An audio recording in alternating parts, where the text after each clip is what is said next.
And we are live. Welcome.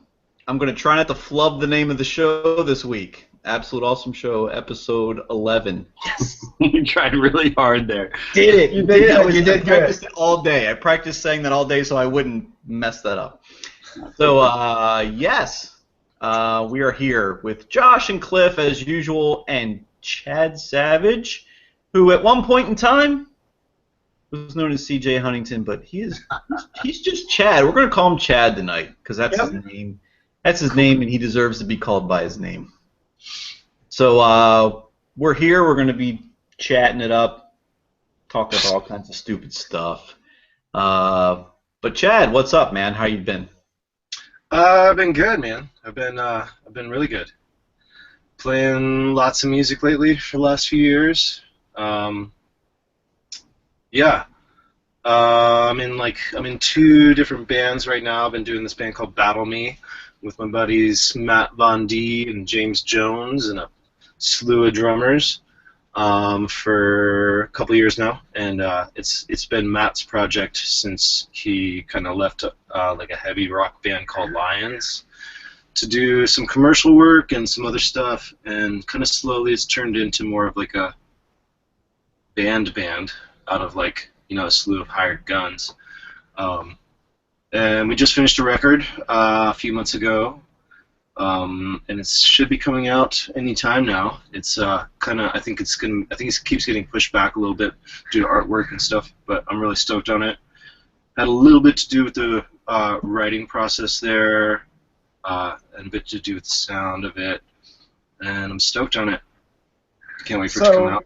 So you said a slew of drummers. Now, what people in their crazy mind, when a band, especially these days, has some trajectory of success and is on TV and tours all the time, what drummer in their right mind says, yeah, I think I'm not going to do this anymore, and they have to keep getting drummers? Well, it's drummers with kids, drummers who are 45 years old and don't want to be in a van. We tour pretty, like, it's like worse conditions than we used to. Oh, wow, okay. Yeah, pretty slim out there. It gets a little hairy. Yeah. I mean, it's kind of like, there's no money going around in the music industry right now. It doesn't really matter, like, if you're on TV or not. If you're not huge, you're scrounging, you know. So we're playing. I mean, we're trying to get it out there and successfully getting it out there. But we're opening acts for bigger tours. You know, right. And some big tours, some great shows, and a lot of publicity. But we're still getting paid. You know, opening act prices, like first to three and stuff like that, or wages. So yeah. Dudes with kids, dudes who have, you know, settled down a bit, aren't really able to do it. But when you're talking about like opening for bigger bands, you're talking about. I know you did the Toadies, right? And right? Toadies, yeah, we were. And then Baruch Assault, right? Baruch Assault. We just finished like 2 months with Local H a little while ago. But like I've been in '90s rock band like nostalgia tour for 2 years. So you said you get paid opening. So what I've always wanted to know: are you allowed to say how much an opening band on a major label tour makes? I mean, it depends. Even a ballpark. Like how does the pay scale for opening bands work? A band that's actually on the tour. Well, see, it really depends. I think on what that band can pull, of course. And Battle Me was, like I said, was started as like this dude's writing project, you know. Right. And then there was guys to play on the record and guys to tour or whatever. And just because it kind of like gelled into a band doesn't mean that there's like a fan base or anything, you know. Like right. There's not any like. We don't really have a pull if you go anywhere outside of like, Portland or LA or Seattle. Right. So is it like your label paying us the bigger bands to get you on the shows? What's that? Is it like, I mean, my only frame of reference for this kind of thing would be like Tooth and Nail paying MXPX to have Element 101 open up for them for a week, and then Element 101 doesn't make jack but gets to sell merchandise. Is it that kind of thing? No, I mean we're making money every night for sure. Oh, that's good. Yeah, and we get to sell our merch, and they're not taking any of that or anything.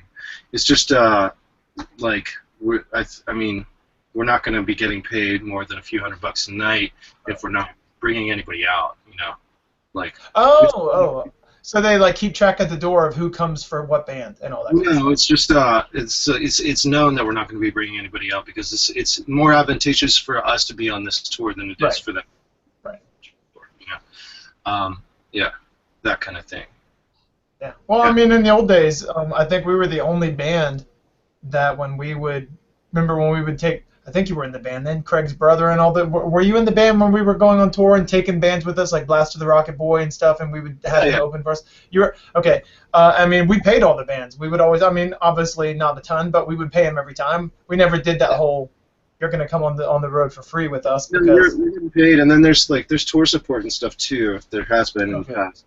I mean, what label are you guys on? It's called El Camino Media.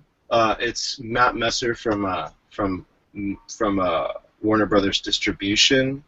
It's not an imprint. It's just his independent label. Right. Of course, it gets Warner Brothers Distribution. You know. That's awesome. Right on. There's only a few bands on it. Yeah, it's pretty it's a specified thing. He's taking on kind of projects, you know. So is it weird for you to have gotten to a certain level of success, but feeling kind of similar to where you were when you were with us? I mean, it almost sounds like that's what it's like. This does it. Do what? I said, well, that doesn't really make it very much of a success, does it? No, I know, but I know. Well, I mean, that has more to do with the changing music industry than anything. That's what I'm saying. Is it weird that, like, on paper and in labels and in things that you want when you're a kid, you've totally gotten to a certain level of success that none of us have even gotten to. And yet at the same time, because of the way the music industry changed, you're not in a better position. It's weird. So it's more successful. Do what? I mean, is it more successful then? Maybe I'm playing better shows. Maybe I'm out there a little bit more. But what is success? Like, I mean, I'm having a great time playing these shows with my friends. I'm having a great time writing music. It's really spurred me on to do my own thing. And I think that in that area, I'm headed towards success. But I wouldn't say that I've been successful yet. I have a lot more to do before I'm successful for sure.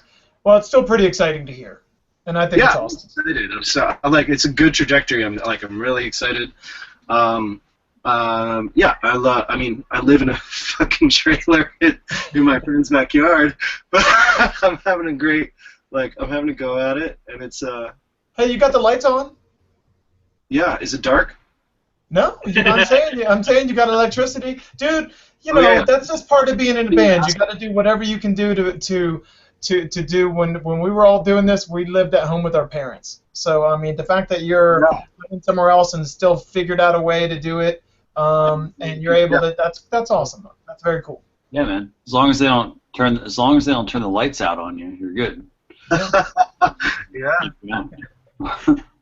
Yeah, and I noticed in Battle Me you're playing bass. Is that something that came about as, hey, I want to kind of be a part of this band and they need a bass player, so yeah, man, I can do bass? Or was it something that you had been wanting to kind of transition to from what we know as guitar?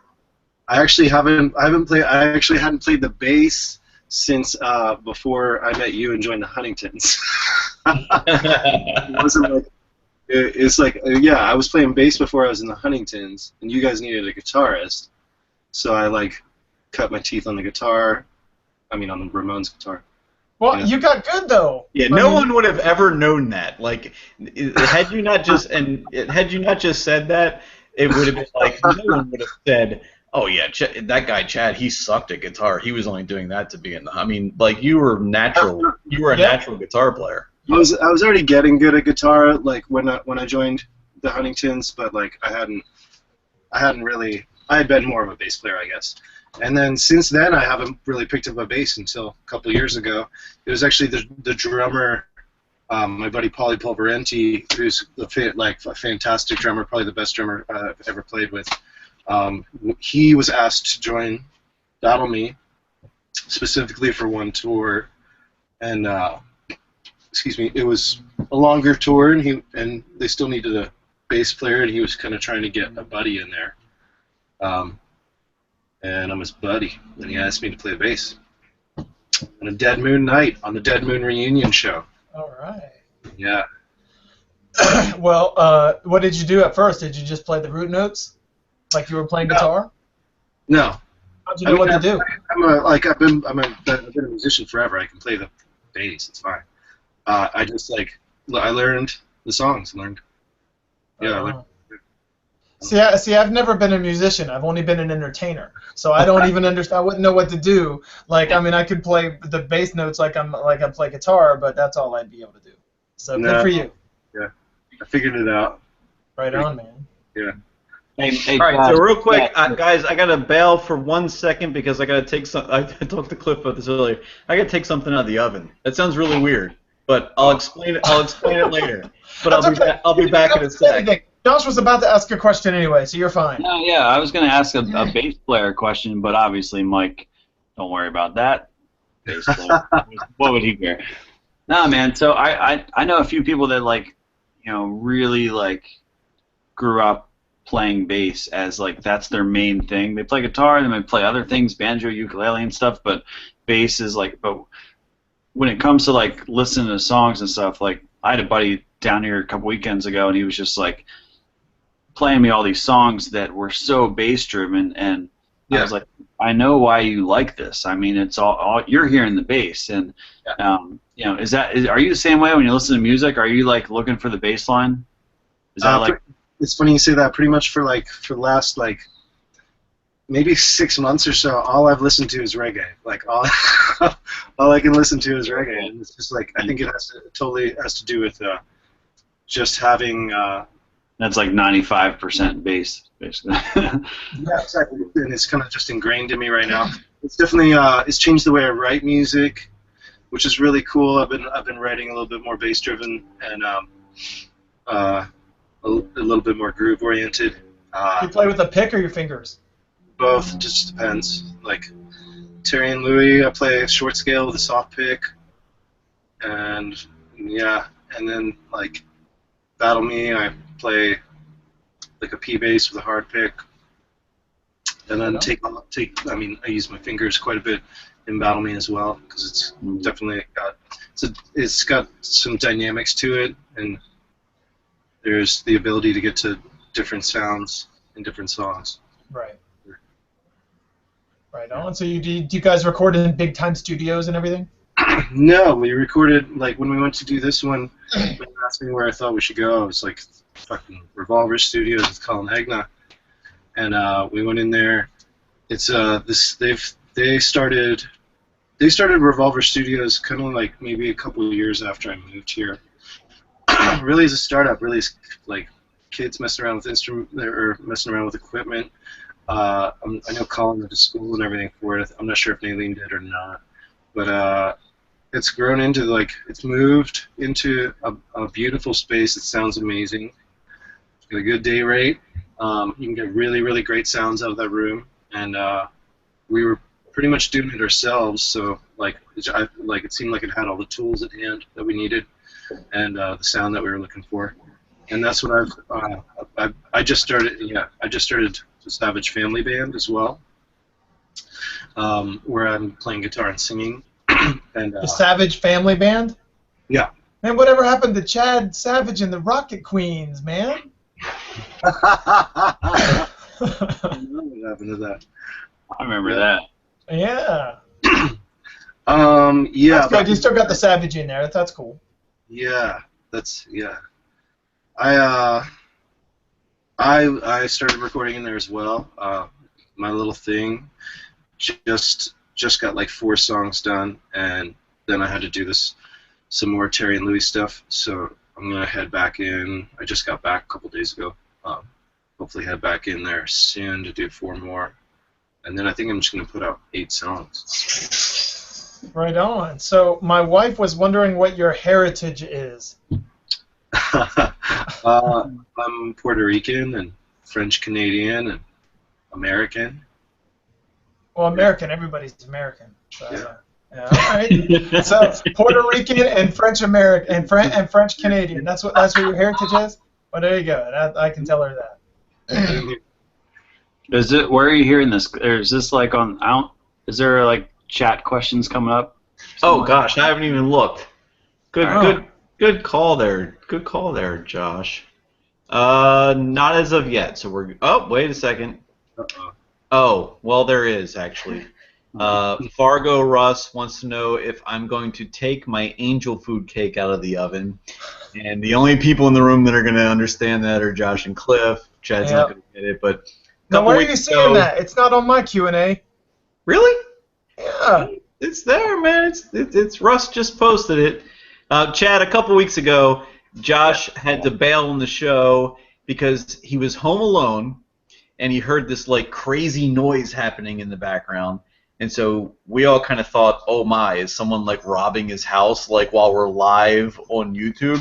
So he left the room, he closed the door. What you guys were questioning was like if I was being raped in the other rooms. Well, some people were questioning. That's what I heard. Yeah. We thought that weird guy was gonna be coming in with you, sitting next to you in the screen, and you were gonna be. It was a little weird at the moment. Love prison. Come to find out, Josh had baked a cake earlier in the day. Baked a cake. And his cat knocked it over, and it made a loud crash. And while we were all postulating that perhaps he was getting robbed and raped and other sorts of things, it was just his cat knocked over a cake. So, yeah. I'll tell you what, man. Like I would have rather just be raped than what actually happened, because I don't think you would. I mean, You just said that. assuming it's a hot chick or something. But That's not usually what a guy getting raped means. I don't know, man. So you know. Around here in Ocean Pines. We're gonna kind of bring it back home here. So Chad, you're doing Battle Me. You're doing the Savage Family thing. Yeah. As far as like what you're interested in listening to and what's important to you these days, like what are you into in 2015? Actually, like I was saying earlier, I've been like as of recently listening to a lot of like old Bob Marley, the Lee Scratch Perry stuff, super soulful stuff. I've also been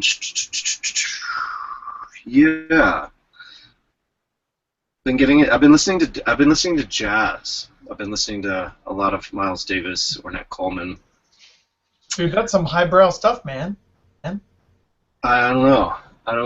It's like, it's basically like stuff I want to drive to, I guess. I don't know. That's usually when I listen to music is when I'm driving, and I use a soundtrack for the drive. So there's lots of Neil Young, Dead Man, which is his punk band from up here that nobody knows about. I mean, I think that recently they've been gaining popularity, but they've been around since, like, in one incarnation or another, since the 60s, really. And does he play with it when they play? Is it with Neil Young? No. Separate. The same vibe. Dead Moon kind of like really influenced like at least Eddie Vedder from Pearl Jam. It's a really Pacific Northwest kind of dark punk thing, and it's kind of singer-songwritery, a little bit Neil Young-y. All mono recordings that they did themselves, put out themselves. Really cool, like just kind of heroes of mine, you know. Yep. And I've been lucky enough to play with those guys. I've been lucky enough to hear them say that they liked my music, and I don't know. Yeah, they've been pretty influential. Are you on like what? Isn't there like there's a river that goes through Portland, right? And there's the river that goes right through called the Willamette River.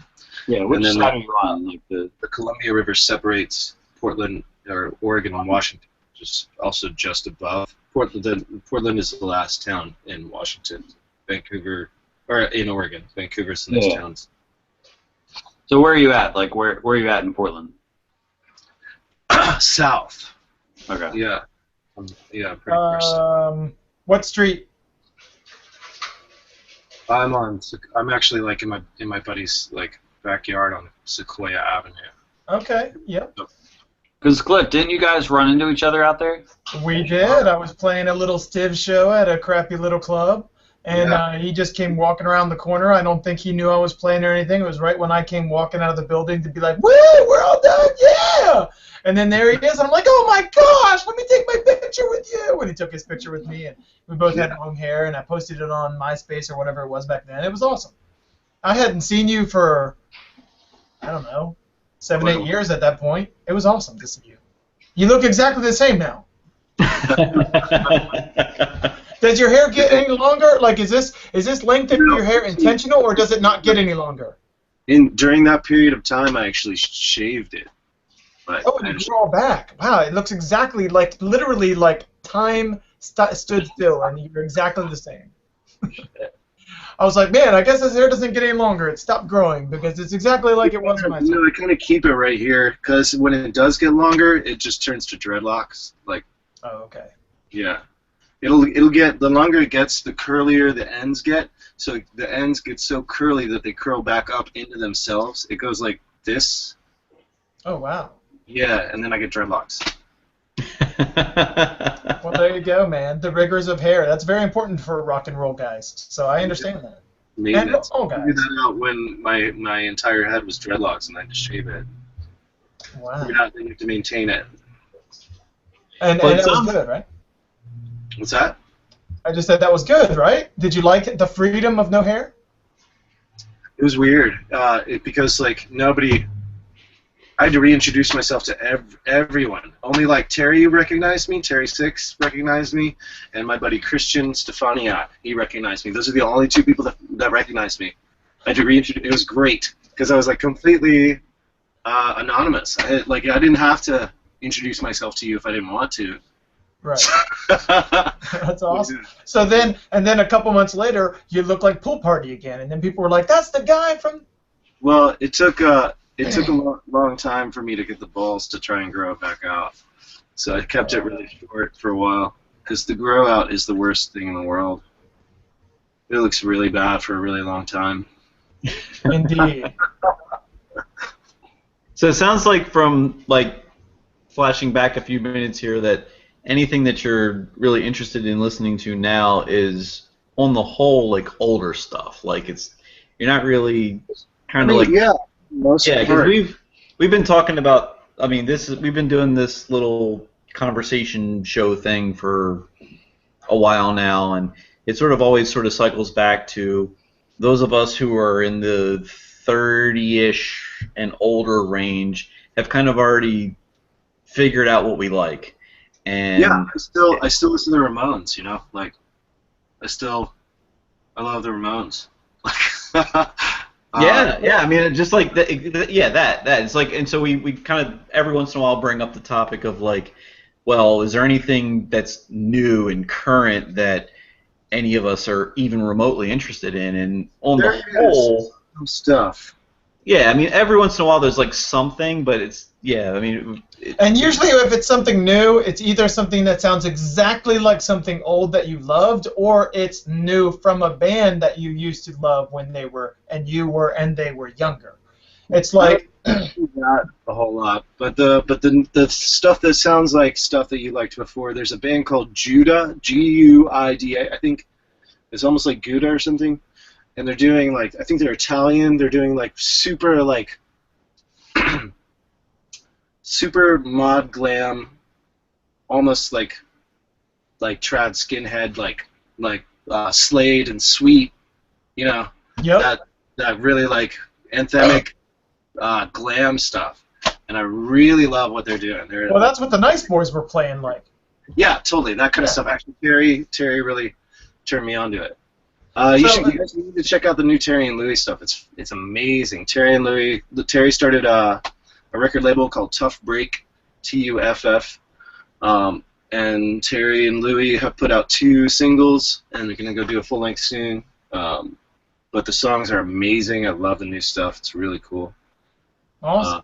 Cool. So you're just in the band as a hired gun, or are you fully in the band like you were It's there? like we're just all super tight bros, so it's like a band. But it's just it's Terry. We're playing those old Exploding Heart songs. Right. So it's Terry and Louie's thing, you know. It's not our like. Right. So is it Terry or Louie who was in the Nice Boys from the Exploding Hearts?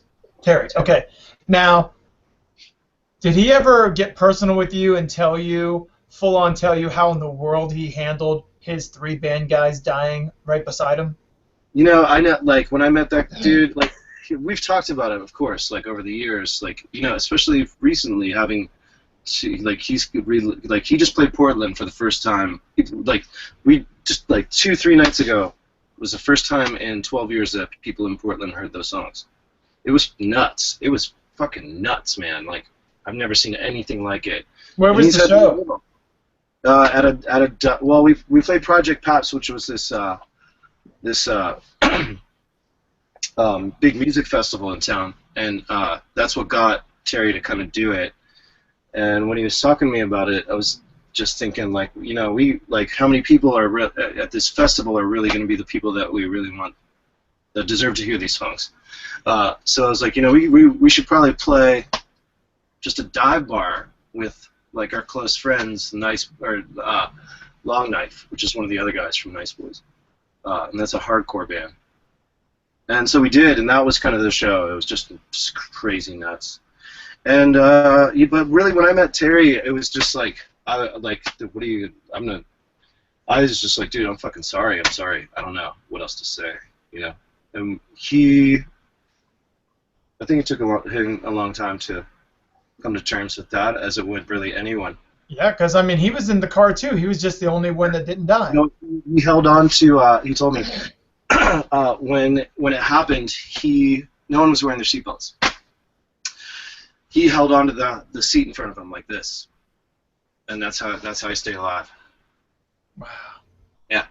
Crazy. Yeah, When I saw the Nice Boys, they had the bass player was the guy that used to be in that punk rock band that was kind of doing stuff around town. The Riffs. What was that band called? The Riffs. Yeah. The Riffs bass player was his bass players. Do they still play music together? No, Collins and Long Knife. Collins, another one of my. Oh, so he's the guy who started basically. So he started because their singer was like an older punk rock guy, and so he started. Yeah. And I remember I used to see the singer from the Riffs like at the local. What's that? Fred Meyer's. Yeah, at the local Fred Meyer. I would always see him in there like with his girlfriend at the time or something. It was like, oh my gosh. So it was really weird. But and then their bass player. He started a band that was kind of like the Riffs, like he wanted to go back to what he used to do, right? No, it's more like Poison Idea, Bad Brains. Oh. It's hardcore. Okay. Going way back. Alrighty.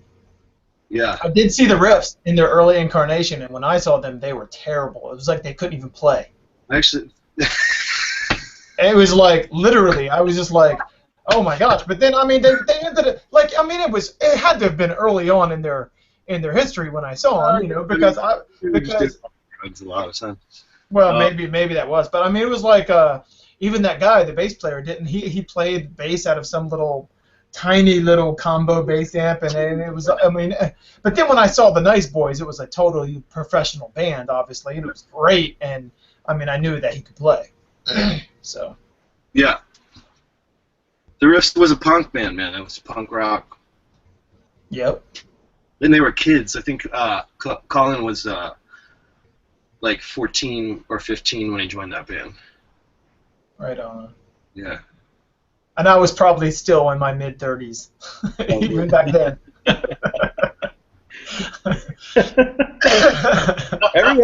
Anyone that met Cliff, he was in his mid-30s when you met him, and now he's just, you know, he's in his mid-30s. Well, I'm 45 now. You know, I'll be 46 this year. But it's funny because seriously, like I have tons of memories of. It just blows my mind how many times I'll see a band and they're literally kids who just don't know anything about anything, and then it's like, you know, you just live your normal life and you're doing all your normal stuff, and you look the same every day, and you just don't think about the world changing and everybody growing up around you. So then you see him again a bunch of years later. It doesn't feel like it's been that many years, and you're just blown away by the difference. And it puts time back in perspective.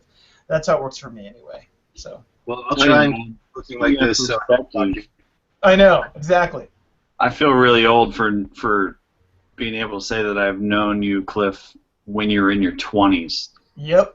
Well, I didn't even know Cliff when he was in his 20s. He knew me from when he was a teenager, and he was in some sucky hardcore band, and awesome hardcore band. Yeah, Benevolent. Really hardcore band around, man. Right, exactly. And this was like, and then of course you met him when he came on that tour, and he was going to be your replacement, and he was just watching you every time or something like that. He was just watching you to see how it goes. And then he got the sound check with us once when you were in that little tour. Right. And it was very exciting. It was very exciting. I was already in the band. Never practiced with you. No. Just went on tour, and all I had to do was go on tour and watch CJ play. Right. 10 shows or whatever. So he could see that me and CJ, me and Chad did all the same stuff at the same time, and it was really cool. We sure did. Yeah. That was Damn, we got it down, Cliff. Remember those days? We did, man. We did. I do. I remember that. Yes, sir. Of course, you know, you were in the band. Just the band lineup that I always thought was the toughest that we ever got, and that was with that was you and Dave. Yeah, and I thought that lineup was like the overall toughest. It wasn't the poppest. It wasn't the most refined. It wasn't. No. You know, it was just it was the lineup that represented to people Get Lost. Even though you played on Get Lost, but Dave didn't. But like, you know, it was the lineup that it's probably why it feels tough in my mind and memories, because we were all together when we were supporting Get Lost, which is probably our toughest record. So. Yeah. That was good stuff, man. It was. For sure. Yeah, it's funny because well, there's like, you know, 7 people that, you know, contemplate what the best lineup of the Huntingtons was. No, I didn't say it was the best. There might be 8. There might be 8 people. I didn't say anything about any best. I said it was the toughest. No. I understand what you're saying, but there's, you know, there's a handful of people that always throw out, oh, best lineup. And right. Believe me, I'm not trying to make a big deal out of this because it's literally like 8 people. Right. But it's funny because, yeah, you're right. I mean, it comes back to like, oh, yeah, when they did Get Lost and it was Chad and Dave and Cliff and Mike and the pool party video and all that kind of stuff and the whole shebang, it was like, yep, that sort of solidified that era of the band. We were so fucking tough, man. And that Ramones record, like we were. Yeah. I remember when I joined with you guys and we were talking and it was like, you know, I was talking to you guys about like Screech and Weasel and the Queers and stuff and how like I like that stuff, but it's not really my thing. And you guys were just like, you guys were like, we want to be exactly like the Ramones. I'm like, yeah. Yeah. Well, we got there, and it was cool because in your first record, so anybody who happens to watch this who doesn't know, this is the guy that he's on file under Ramones. That was the first record he made with us. He played a couple solos. He did the best Dee Ramone imitation, just the best, most spot on, perfect. And then he played half the guitar on Get Lost and Plastic Surgery, but he'd left the band before Plastic Surgery came out. So we did what we always did, in that we replaced, even though he played on it, we used pictures with another guy. So that's what we always did. Whoever was in the band at the time of the record, that's who was pictured on the record, I think. No, man, he was... Except for... I was on the record. Yeah, he was pictured on that. Yeah. Oh, yeah. Yeah. I don't know. I don't think... you were in the band then, but we still did pictures with him. That's right. Yeah, you're right. You used Josh Zimmer. He was in the... Right. And, but Josh, you know... But he didn't play on it, right? No. That was... Mike Pierce played that? Mike Pierce played on every record we ever made except for the EP, the full length, which I was never on. I was not on either one of those, and the Rock and Roll Habits for the New Wave. Mike Pierce did everything else, because every time it came time to do a record, for whatever reason, we had lost our drummer, and so we were like, hey, Mike, Hey, Mike. Really cool. You know, Well, so- I think Dave played on the 7-inch where we did the Muffs cover. well, yeah, the 7-inch I mean, version. I know that's like small potatoes if we're No, talking. it wasn't a 7-inch. It was the song that was on the compilation for Boot to Head. No, he played on the. Didn't we do like a Muffs cover and he played on it? Yeah, but it was on Boot to Head Records. It was on the compilation all for right. I'm mixing up the release of it, but yeah. Right. It was Yeah, a we recorded at that Sun Tom City CD, studio Mike. in Portland, and that's where Yeah. we get out there, and Chad was like, "This is my future," you know. Now he just hangs out with Caleb from Boot to Head all day. I know, dude. Can you believe how skinny Caleb is now? It's crazy. It's like he looks like a different person. I can't believe it's him. It's just so crazy how skinny he is. Hey Chad, real quick, you ever been to West End Bikes, Portland? I don't think that. No. Bicycle shop? It's a bike shop. Yeah, it's like I guess the biggest bike shop out there. But I don't know. My brother-in-law worked. He was like a manager there for a while, but now he lives out here in Ocean Pines. What?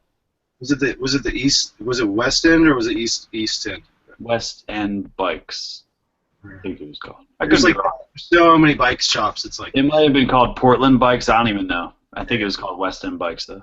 I don't know. Well, hey, so Chad, your desire to move to Portland, which then took you to Salem for many years, did that come out of when we all went to when we were playing Tom Fest, and the first time you get to Tom Fest, you're blown away, you and us, all of us, about how beautiful it is, and the mountains and everything. It's just holy crap. I mean, that's why I moved out there too. Was that the impetus that made you want to live in that part of the country?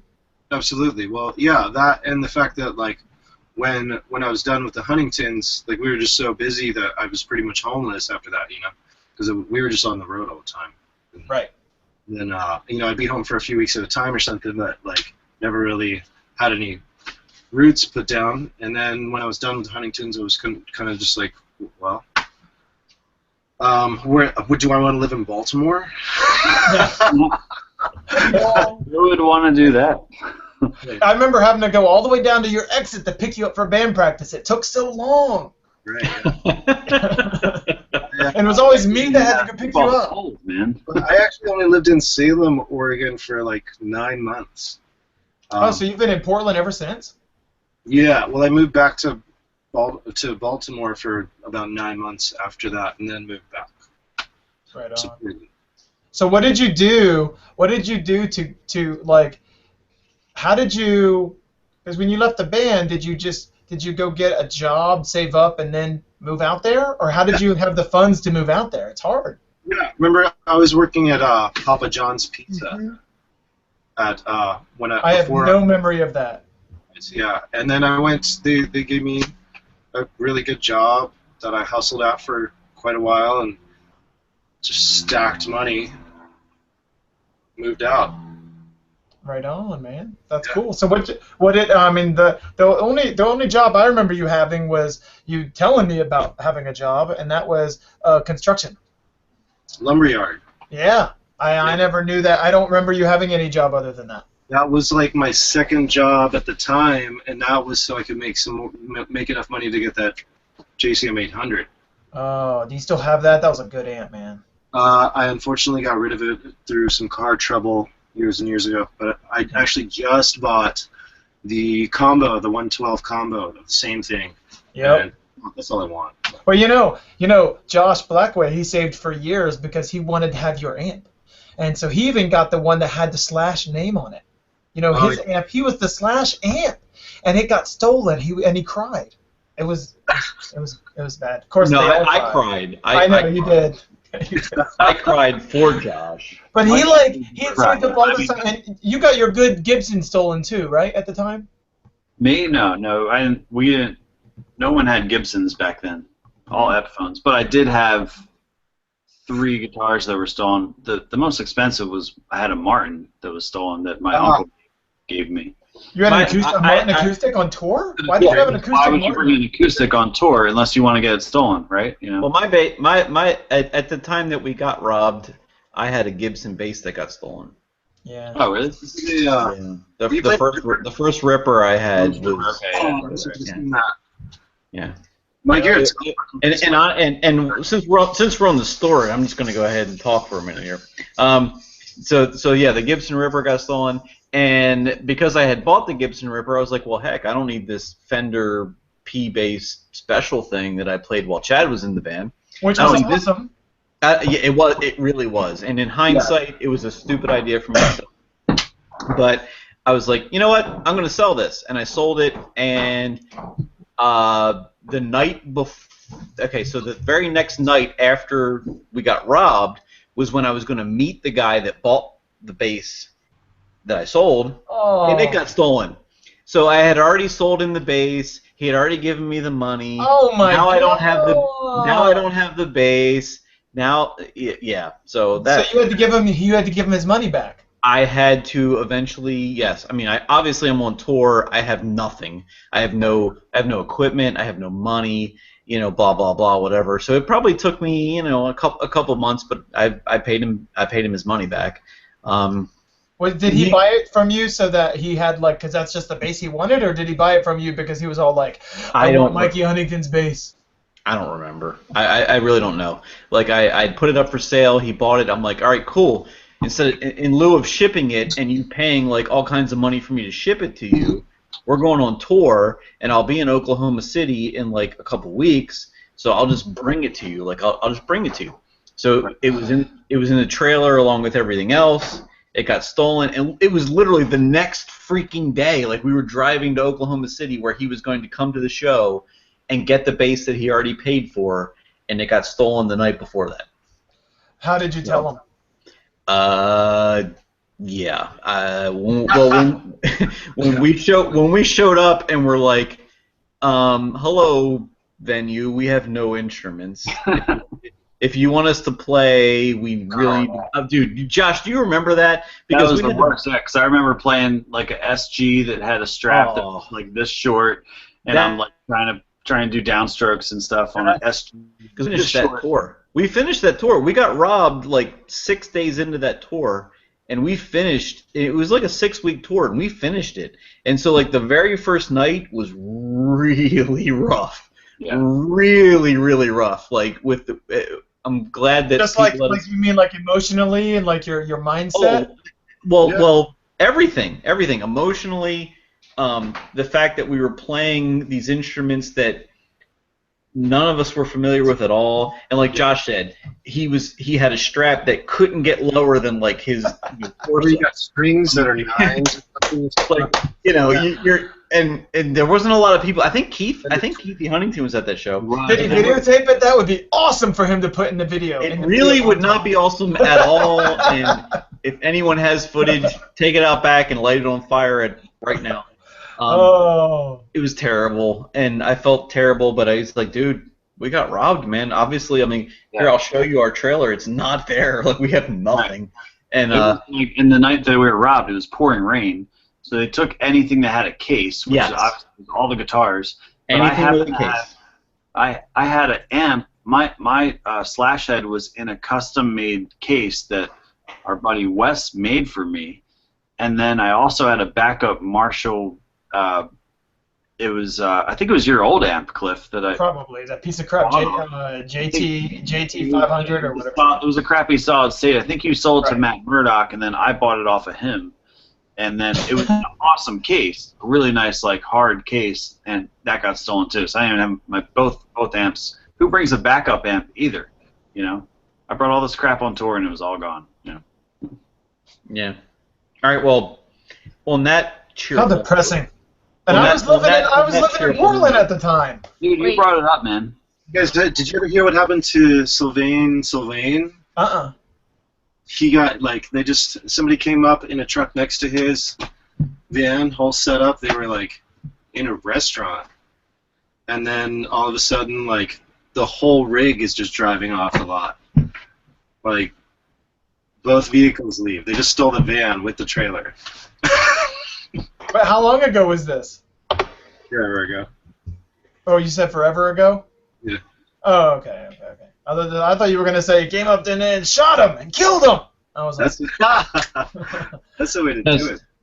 So real quick, I'm gonna put the link out to join the show to anyone who's watching who wants to come in and hang out with us. But 2 real quick pieces of business. First, that whole tour that we did where we got our crap stolen and we kept doing it, it'd be rude of me not to mention the fact that Brooke... I was just going to ask that. It was Brooke's mom. Probably doesn't watch the show, but her family took us in Colorado and felt really sorry for us, and we woke up after spending the night at their house and we're like, here's X amount of dollars. Go to the Guitar Center and buy some stuff. And it was like, holy cow, really? Like Wasn't it this? What's that? Yeah, it was like 2000. It was a fair amount of money, and it really helped us out a ton. So, wow. Huge. Mike, yo, real quick, I just gotta say, I never talked to Brooke hardly ever, but I did, like, while we were doing the show, like 15 minutes ago, I texted her the link to the show. Just because I remember when I joined the band, remember, Cliff, we got out to Colorado? She was so sad. She was almost in tears because CJ wasn't in the band anymore. That's right, and she was in love with him. And she was so glad that it was me. But and now she's guaranteed she's going to join the show that you just said that. That's right. She'll be all like, "It's CJ." She's never going to join the show. CJ. However, I'd like to point out that I was her first kiss. Oh, dude, you kissed her? Okay, wait. Pause. Just send her the link to watch this, man. I am absolutely, positively wanting you to continue this conversation, but just because it's 9:50 and I'm 5 minutes past when I usually do this, I'm going to put the link out for people to join. So a bunch of people are going to come in here. We're going to keep talking. Or maybe they won't. Or maybe they won't. That's a very good possibility. But in the meantime, while I'm going and posting this link, there is a question in the queue that says, was there ever a time while in the band that Chad didn't get along with a band member? So, you guys ponder that and talk about that, and I'll see you in a second, and I'm going to invite a whole bunch of other people to come in here. So, go. Chad and I hated each other on that one tour. Well, that's it. The only time I can remember is when I did some untoward stuff with a married woman, and Chad and David and the whole band got super mad at me, and I didn't talk to me or look at me for like a month. So other than that, I don't remember. But I imagine that anybody who's ever been in the band has at one point in time or another had some sort of a problem with Cliff. That's right. And why was it? Because I was the one keeping everybody in line on the Ramones train. And everybody wanted to do their own thing, and that was like, when you joined the band, you agreed to do this. That's basically what it was about. I wasn't like that in the Stivs, dude, at all. So, you know, it was always very particular for the band. Now I'm all old as the hills, and I don't have time for it anymore. So we get along great now. Yeah. So, I remember you jumping on the bed naked. Oh, I'm sure there was jumping up and down on the bed naked, going, "Look at me! Hello!" I think me and David were like bouncing from one bed to another just with our balls in the air. Yeah, well, he was rubbing his balls on everything, and you were just jumping up and down. Jerking off on television. That didn't really ever stop. Like with with future band members, that really never stopped. It was a lot of balls, man. Lots of balls. I think that's just kind of it, man. That's what happens when you go out on a rock band tour. Balls. Yeah. Yep. Lots of balls. Yeah. That sounded like you just said matzo balls. Well, lots of balls. Yeah. That's right. Dude, hey, North Dakota. What's up? Yes, hey, buddy. Fargo's here. So, hey, Chad, do you have any stories from the old days you'd like to share? From the Huntingtons? Yeah. No, I think that. Oh man, that was half my life ago. It was. Yeah, you were 17 when you joined the band, right? Yeah. Yeah, you had the electric. You had the white Fender Mexican Strat. Yeah. I remember. And then we were like, you can't keep using that. Predator. Yeah. And then you were the first guy in the band to Well, you were the. Oh no, you were the first guy in the band to. See, it was. Yeah, you were the first guy in the band to have a custom. It was an Epiphone, but it was a Les Paul custom. Yeah. And then you had a really good amp. So you were the first one in the band to have a really good amp that made us want to. You made me want to get better equipment. Yeah. You were really jealous of my amp. Yours' tone sounded really good. Yeah, dude. Went above and beyond. I know. Hey, do you remember this guy, Keithy Huntington?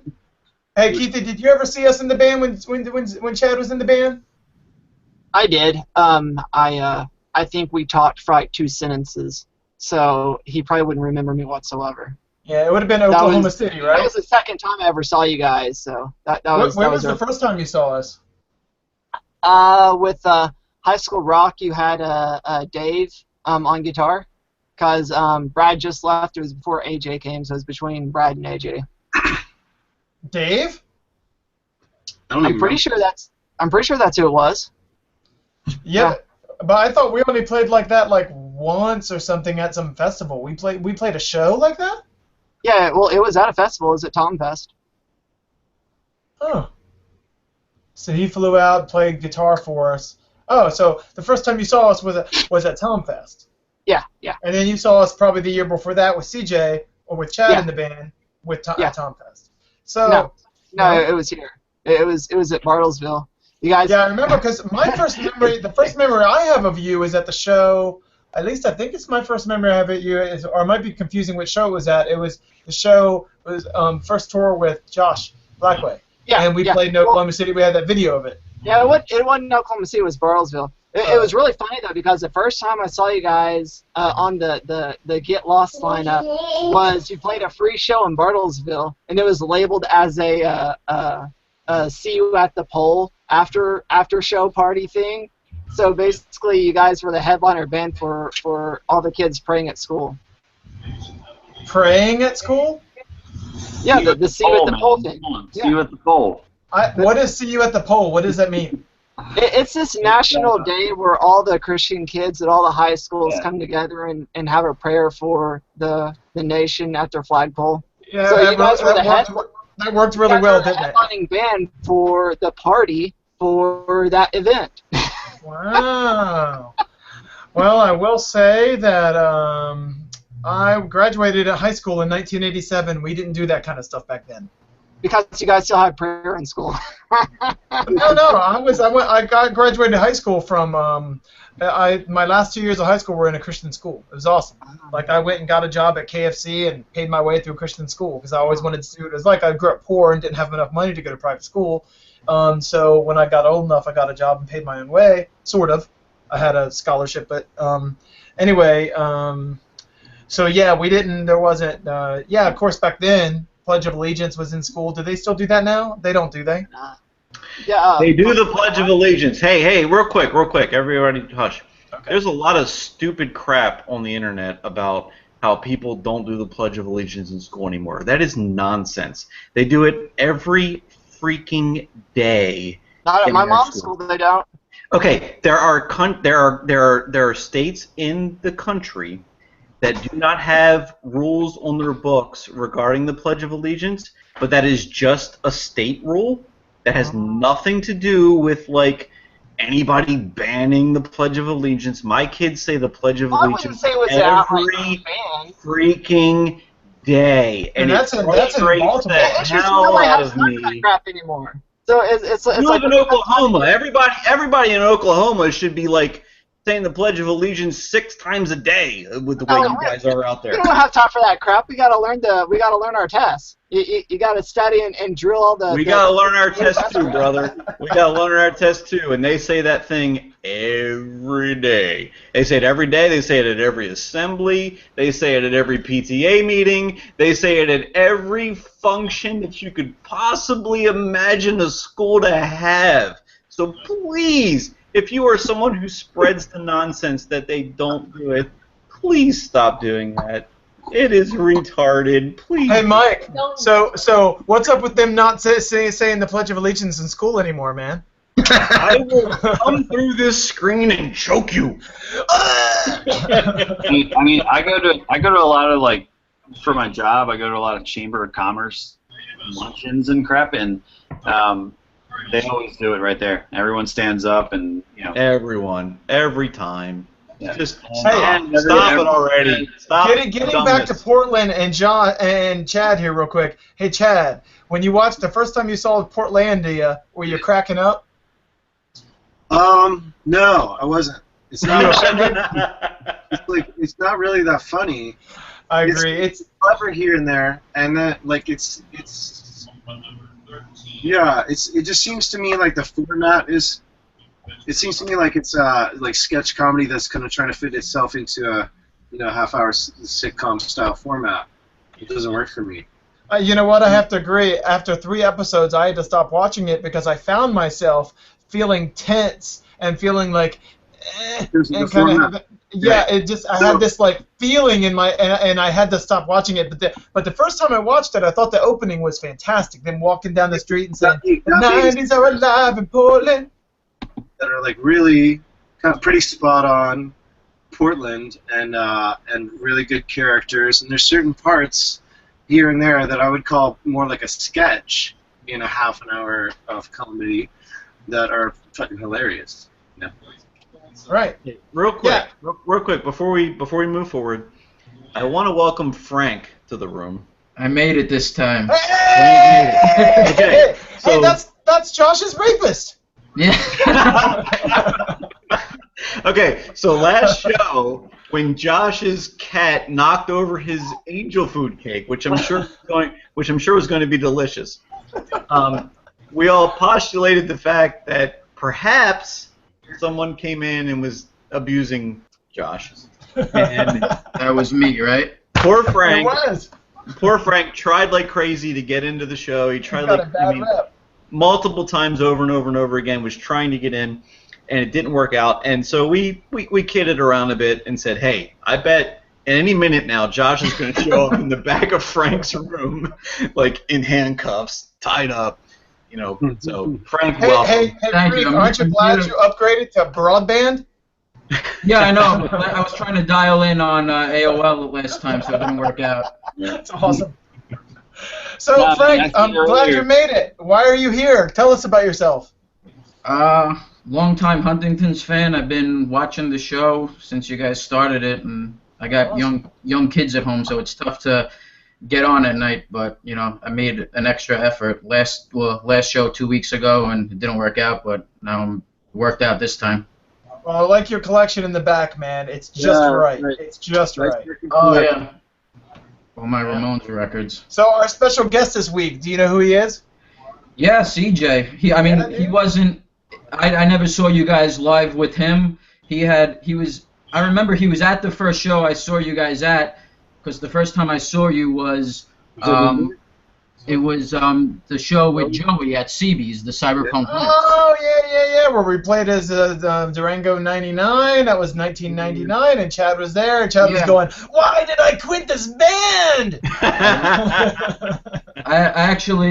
My band played that show. We played right after you guys. Right on. It was I was excited when I found out that you guys were on the show, because I remember all the bands had been announced before, and you guys weren't announced. And then like a week or two before, I live in Staten Island, which isn't far from Manhattan. So me and my friend, we went to Arturo Vega's place to help him get stuff ready for the show. And he's like, oh, we added one band to the show, and he's like, it's a band called the Huntingtons. And I was like, holy shit. I'm like, they're playing?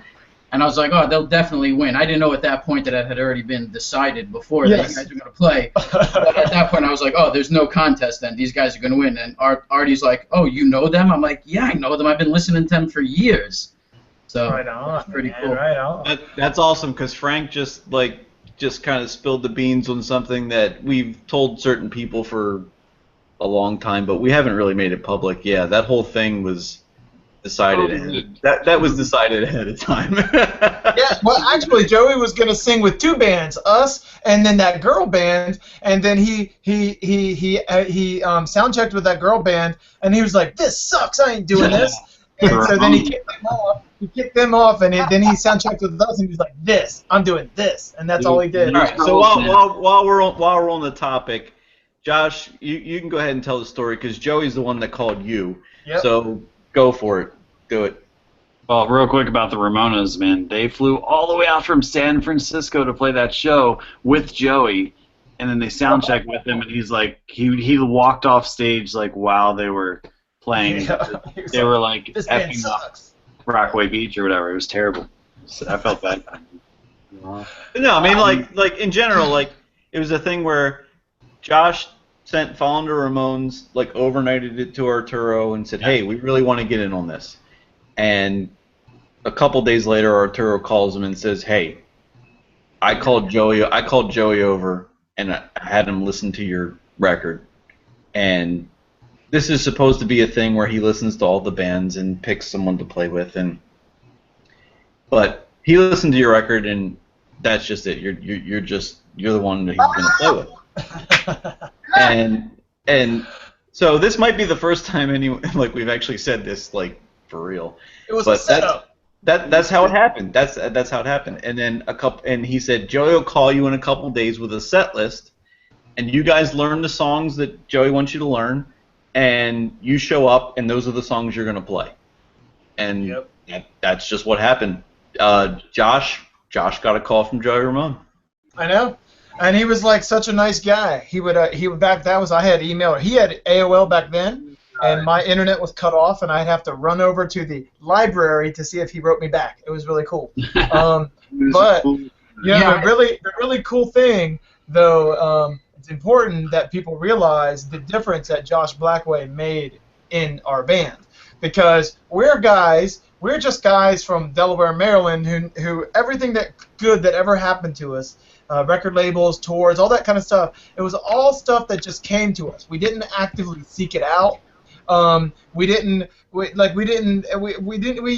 we started the band, we didn't even try to play shows. All we did was play shows we just played in one of our houses for fun. So everything that ever built over time just was a slow thing. And I remember hearing about this show and Josh Blackway coming up to me, because we had this attitude of like, about everything. And Josh Blackway was all like, "Man, I think we should try to get on this show." And we were like, "You're stupid, man. Whatever, waste of time, whatever." We didn't believe it. And it's funny how many things that Josh's youthful exuberance and his realization of kind of where we were was further than we even knew we were. And there's a lot of cool things that have happened in the Huntingtons simply because Josh believed it enough to try to take action on something. No, I think that's cool. I was always like, why not? If it like that whole thing, I forget how we heard about it, but it was like, why are we not playing this? I'm like, who am I to say? I've only been in the band for 3 or 4 shows at that point, but I was like, this is like, it's a Ramones contest at CBGB's in the winter place with Joey. Like, what are we? Like, we're just not going to even try? Like, are you kidding me? But I mean, it was someone, or I called CBGB's, and then I talked to Louise, who was like their booking person, and she was like, "Yeah, talk to Arturo." And I was like, "All right, well, give me his number." And I didn't know, I'm a huge Ramones fan, but I didn't know like who Arturo was at that time. Not a fan. No, I mean, I was a fan since I was 6 years old. But not a fan if you don't know who Arturo Big is. Well, whatever, man. I was 19 years old. I'm just kidding.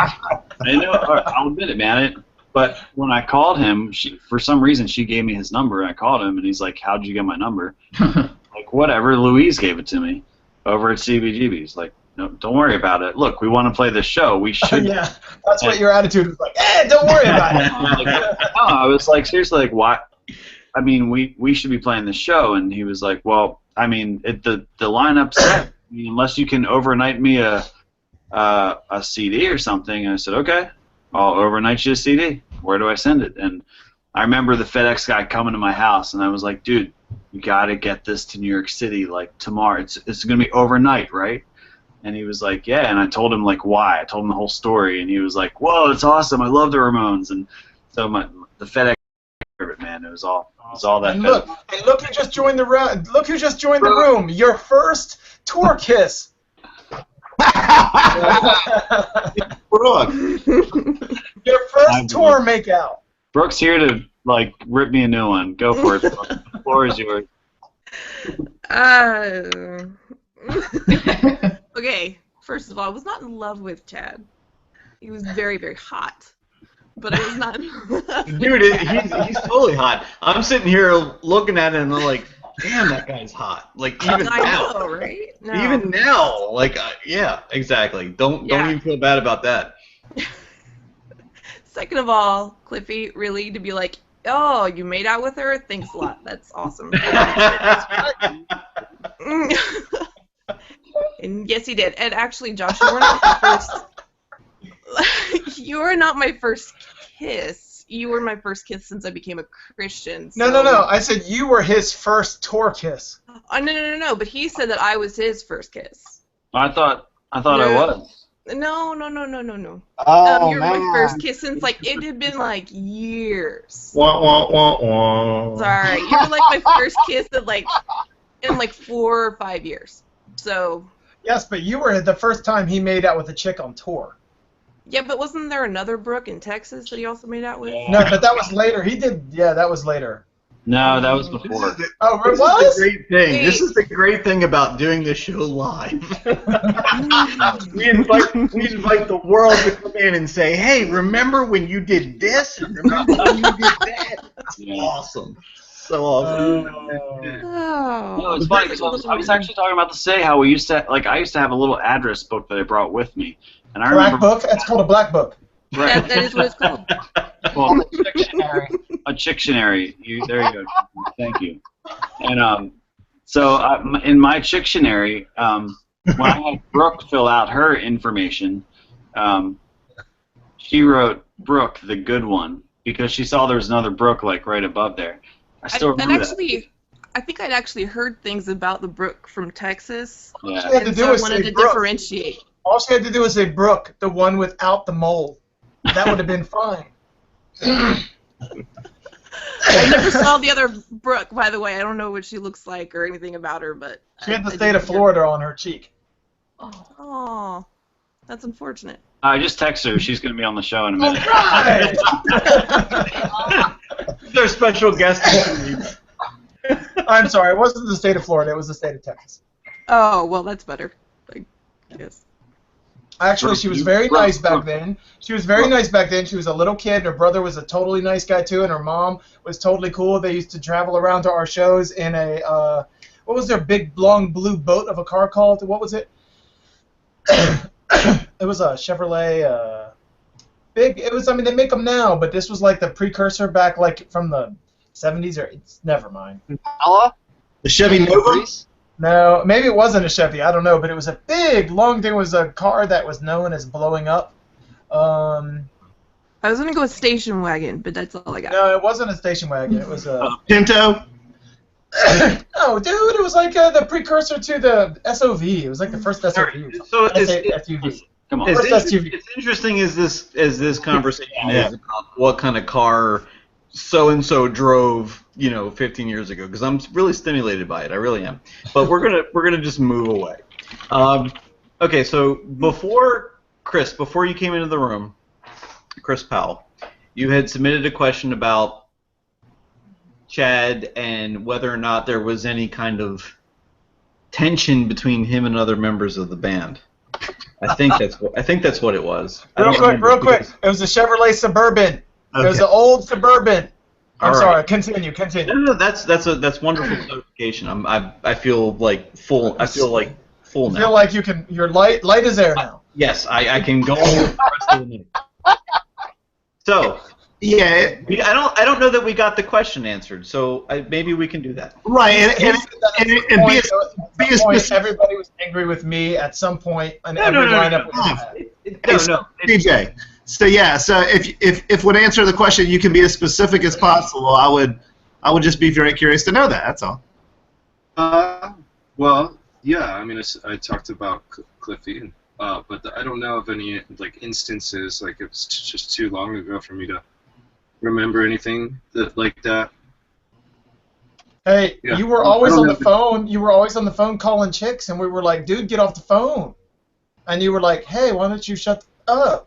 And I was like, "Ooh." I don't think we had a cell phone at that point. Were we still using No, he was calling cards? always running. Anytime that we ever saw there was a payphone anywhere, Chad was gone. He was at the payphone making phone calls to girls. CJ, were there any memories that you had of the photo session on the Get Lost album? The Get Lost. I mean, like any memories of?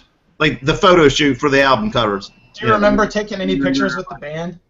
Yeah, I remember like the photo session with Tim. Yeah. I don't know. I think the coolest photo session we ever had was the one for Following the Ramones, because that was the first time any of us were ever in that area of New York City, and then we're right by CBGB's when we're all like in the height of our Ramones worship, and we were just like, oh my gosh. So that was really cool. Yeah. Yeah, The I don't remember any like specific things that happened because I was a kid. And Tim Owens, right? You're talking about Tim Owens, I'm assuming, right? Tim was mad. Yeah, I mean, super cool dude and good photographer and whatnot, but like then he came to the show we did with Joey and like Tooth and Nail hired him to go out and take pictures and they all come out blurry, right? We have like nothing except for like we have video, which is good. Well, we had pictures of us like posed pictures of us like in the hallway and stuff. Even that one's kind of weird, man. It looks, I don't know. That was the curse of getting Chad out of the band, man. He was like, I'm here to make sure your pictures suck. Right.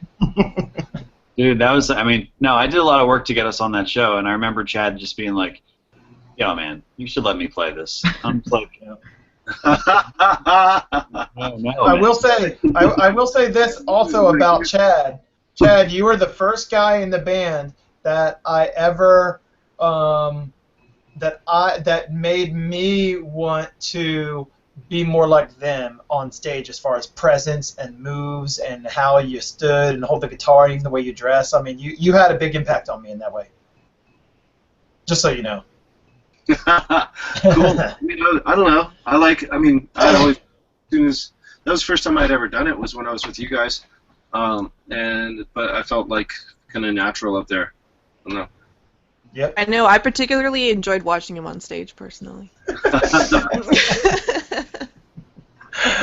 Hey, Brooke. Brooke is the first girl that we've ever had on the show. I just realized. Woo! Oh, really? Yeah, man. Can you think? I don't think we've ever had another girl on here. We've had Jen's been on here before. Yeah, I heard And Jen's voice earlier. Christy's been on here for like 5 seconds before. Yeah, Kelly's been on for like 1 second, I think. All right, never mind. Okay, yeah. You were the first person who ever called in on of your own volition to actually be in here in the room. Right. Yay. I was her first kiss when she became a Christian. Yeah. Brooke, you look exactly the same, by the way. You're very kind, but you do. No. I see no difference. I see no difference, and maybe it's because you're on Scratchy Video. I don't know, but you look exactly. I think I should always be on Scratchy Video. That's gonna be my my plan from now on. All right. Because having a child has put lots of weight on me. You had a kid? Mm-hmm. Oh, yeah, he's 5 years old now. Yeah, holy crap! Oh, Chad, weren't you on tour with us at the time? Chad, weren't you on tour with us 5 years ago? How many people here have kids? I have 2. Brian has them. Brian's got 8. Brian's got 8. 4. Chad, you don't have any kids, right? No. Not that you know of. Not that I know of. Right. So, no. Chad has no kids. My brother has no kids. Josh has no kids. Does Dakota, do you have kids? Yeah, 2 girls. And Keithy doesn't have kids. Like half the room doesn't have kids. The only one. Keithy and Josh. No, my brother doesn't have kids either. Oh, really? Nope. What's your brother doing? I'm a Toys R Us kid. He's just an old guy, man. He's an old father with no kids. He's older than me. Shit from back then. Hey, all I can say is it doesn't happen for everyone, man. It's gonna be okay. Yep. It's exhausting.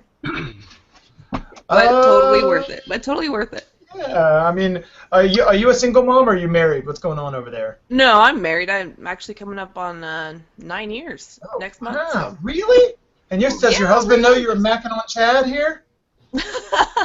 I think he knew. To use an old term. What? Not about Chad. He knew about Josh, but he didn't know about Chad. Oh, now he knows that. Now he's gonna be like. No, for the record, Jen knows that I'm macking on Chad. Well, there you go. That's like who could. so, I mean, come on. just to get it out there, like that's happening right now. Actually, my husband's downstairs doing a podcast of his own, so. This is not a podcast. This is a television show. I'm just television show. Yeah, all right, okay. In technical. Guys, this is why Chad is here. He thinks he's on TV. Oh, I'm sorry. This is an amazing, Podcast. very popular television show. Baltimore, Maryland public access. That's right. Hey, Chad, what are you doing? Awesome if we could do that. Where is it? What are you doing? Good thing for Chad, we have the 7-second delay button. Where is everyone? Where's Mike? Where are you? I'm in Kentucky. What? We just moved to Louisville, Kentucky. Why? Because we were in Huntington, West Virginia. The worst shows we ever played were in Kentucky. They were always like behind like chicken wire with like 4 kids. There'd be like 4 people there. We would be like there'd be chicken wire in front of the like porch step, and that's where we were playing. There are much better venues now. Like we just saw Frank Turner, Death from Above 1979's coming, and a bunch of like really cool venues. I got to see a Weird Al again. There's actually really good shows now and like good venues in Louisville. It's like Denver. I don't know if we ever tried to play Louisville or whatever. However, I don't know where we played in Kentucky, but I think we only played there once, and it was horrible, and we never went back. Oh, Mike, did you ever go back? Did you guys ever go back after I left Kentucky? Yeah, we did. There was some guy, Freddie. Mike. We were talking about this guy, Freddie, the other day, right? Yep. He was like our booking guy in Kentucky, and he. Oh, is that the guy that you used to always make jokes about? I'm gonna get you on with Spoken. Spoken. Yeah. Yeah. And did he ever get that? What's funny is though we were friends of them. They played shows with us anyway. We played with them. We did play with them anyway. Right. But that was like his bargaining chip, was to get us a show with Spoken if we came to Kentucky. The way you imitate this guy reminds me of my memory of the guy from South Carolina that booked us for a while. Not the cool, darker skinned guy, but the older guy that was like bald. What was that guy's name? He was real nice, but like he had us play a show and like he ripped us off at his own venue. Remember that guy? No. Slacker 77 guy. Okay, yeah. You remember him? I remember that place. He didn't rip us off. It wasn't really. He just agreed to pay us a certain amount, and then enough people weren't there, and then he tried to get out of paying us that. And then we were like, "You're our booking agent. How can you not pay us what you promised? You're our agent." You remember that, Mike? I do. Go ahead, Mike. Well, real quick, because Chad was asking like where everyone was from, so. Yeah. Oh yeah. What are you doing? I'll start real quick. I live in Perry Hall, Maryland, which is just a few miles north of Baltimore. Didn't really go very far from my hometown. Jen wants to move us to Florida at some point, but we'll see how that goes. We got 3 kids down there. What are you gonna do for work if you move to Florida? There's a Navy base in St. Petersburg that I could transfer to. So you? Oh wow, good job.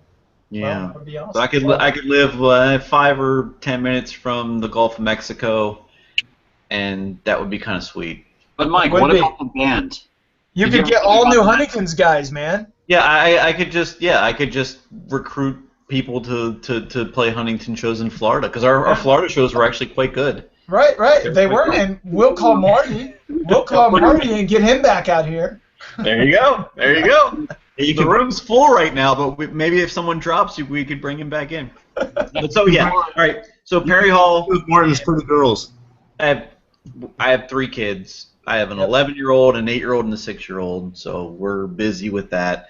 But yeah, so if we want to go down the line real quick and just give a quick thing of where everyone in the room is from.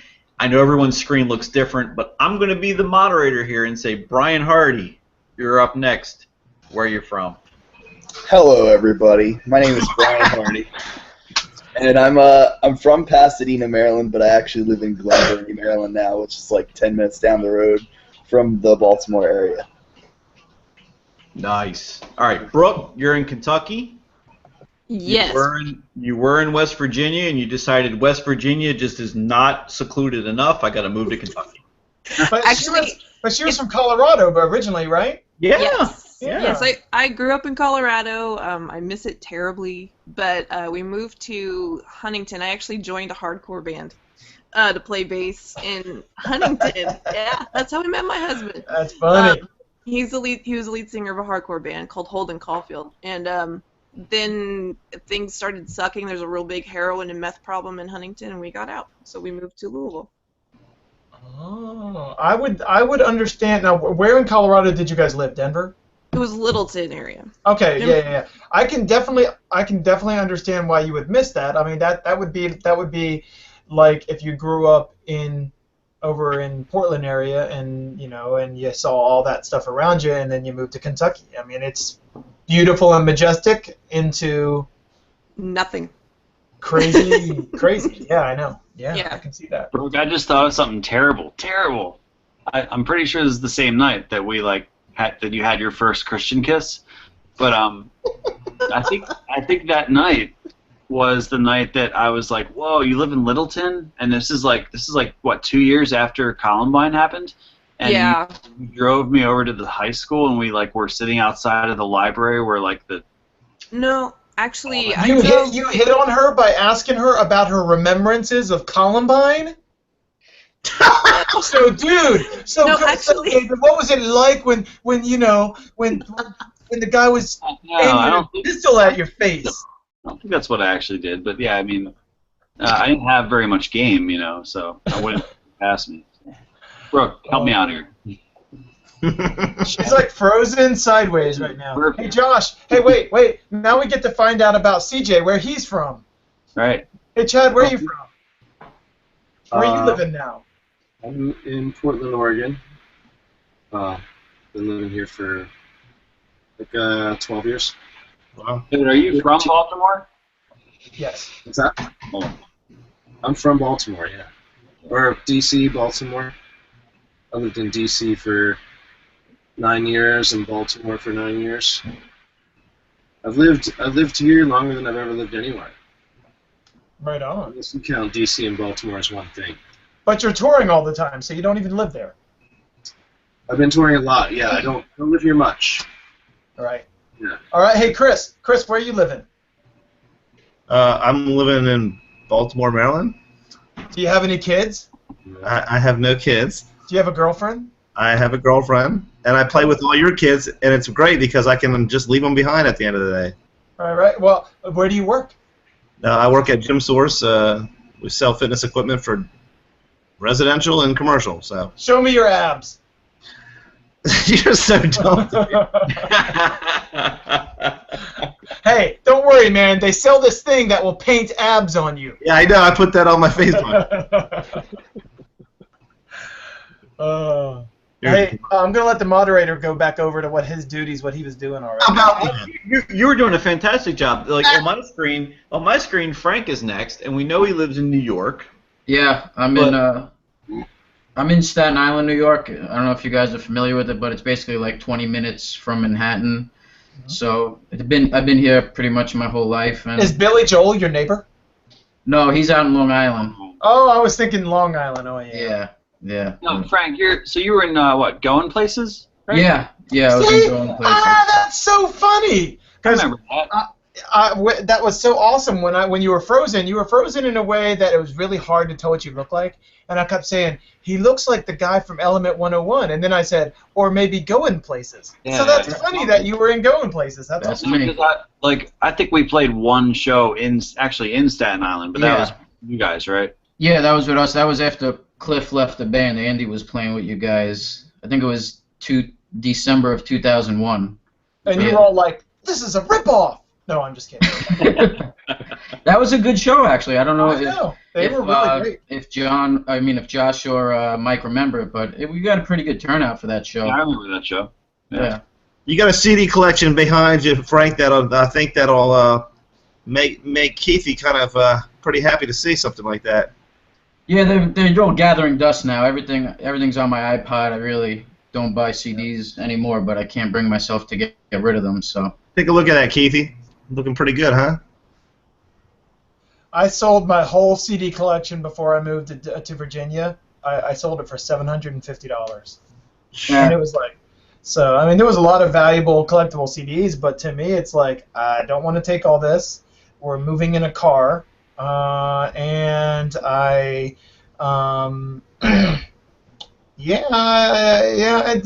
CD collector market's dried up. Stuff ain't worth nothing anymore. yeah, I mean, I don't think I would sell it anytime soon. It's more of just like memories, you know what I mean? Like So, when you dude- first got into bands and you're listening and you're reading the liner notes. Yeah. How was it being on the Queers record label? What's their label called again? It's a hopeless. Oh no, we were on Cold Front. Yeah. Cold Front? I was thinking. Yeah. That what's was Cold Front was run by Brett Matthews. who I was did- confusing it with what's that label that's out there now that's run by that like Chinese guy? Oh, Asian Man. Yeah, that's what I was thinking. You guys were on Asian. No. I think one of our songs might end up on Asian Man because Joe Queer's supposedly doing like a comp of all the songs he ever sang on. I think he wanted to use your song of Fun and Games. He did. I sent him both songs already. Yeah, but I don't know if it's ever going to happen because I'm sure, like you guys know, he likes to talk a lot and stuff doesn't always come to fruition. Yeah, I mean, how hard it's. A compilation these days doesn't really mean very much. I mean, it's everybody can make their own compilation. It doesn't matter. So I mean, we'll see. But We can ask Cliff. Christy and I can ask him tomorrow, or just ask Christy to ask him. I don't want to ask. You seeing them with MTX and Screeching Weasel? Yeah, I'm gonna go tomorrow. Yeah, I'm going in on Saturday. What do you want me to ask him?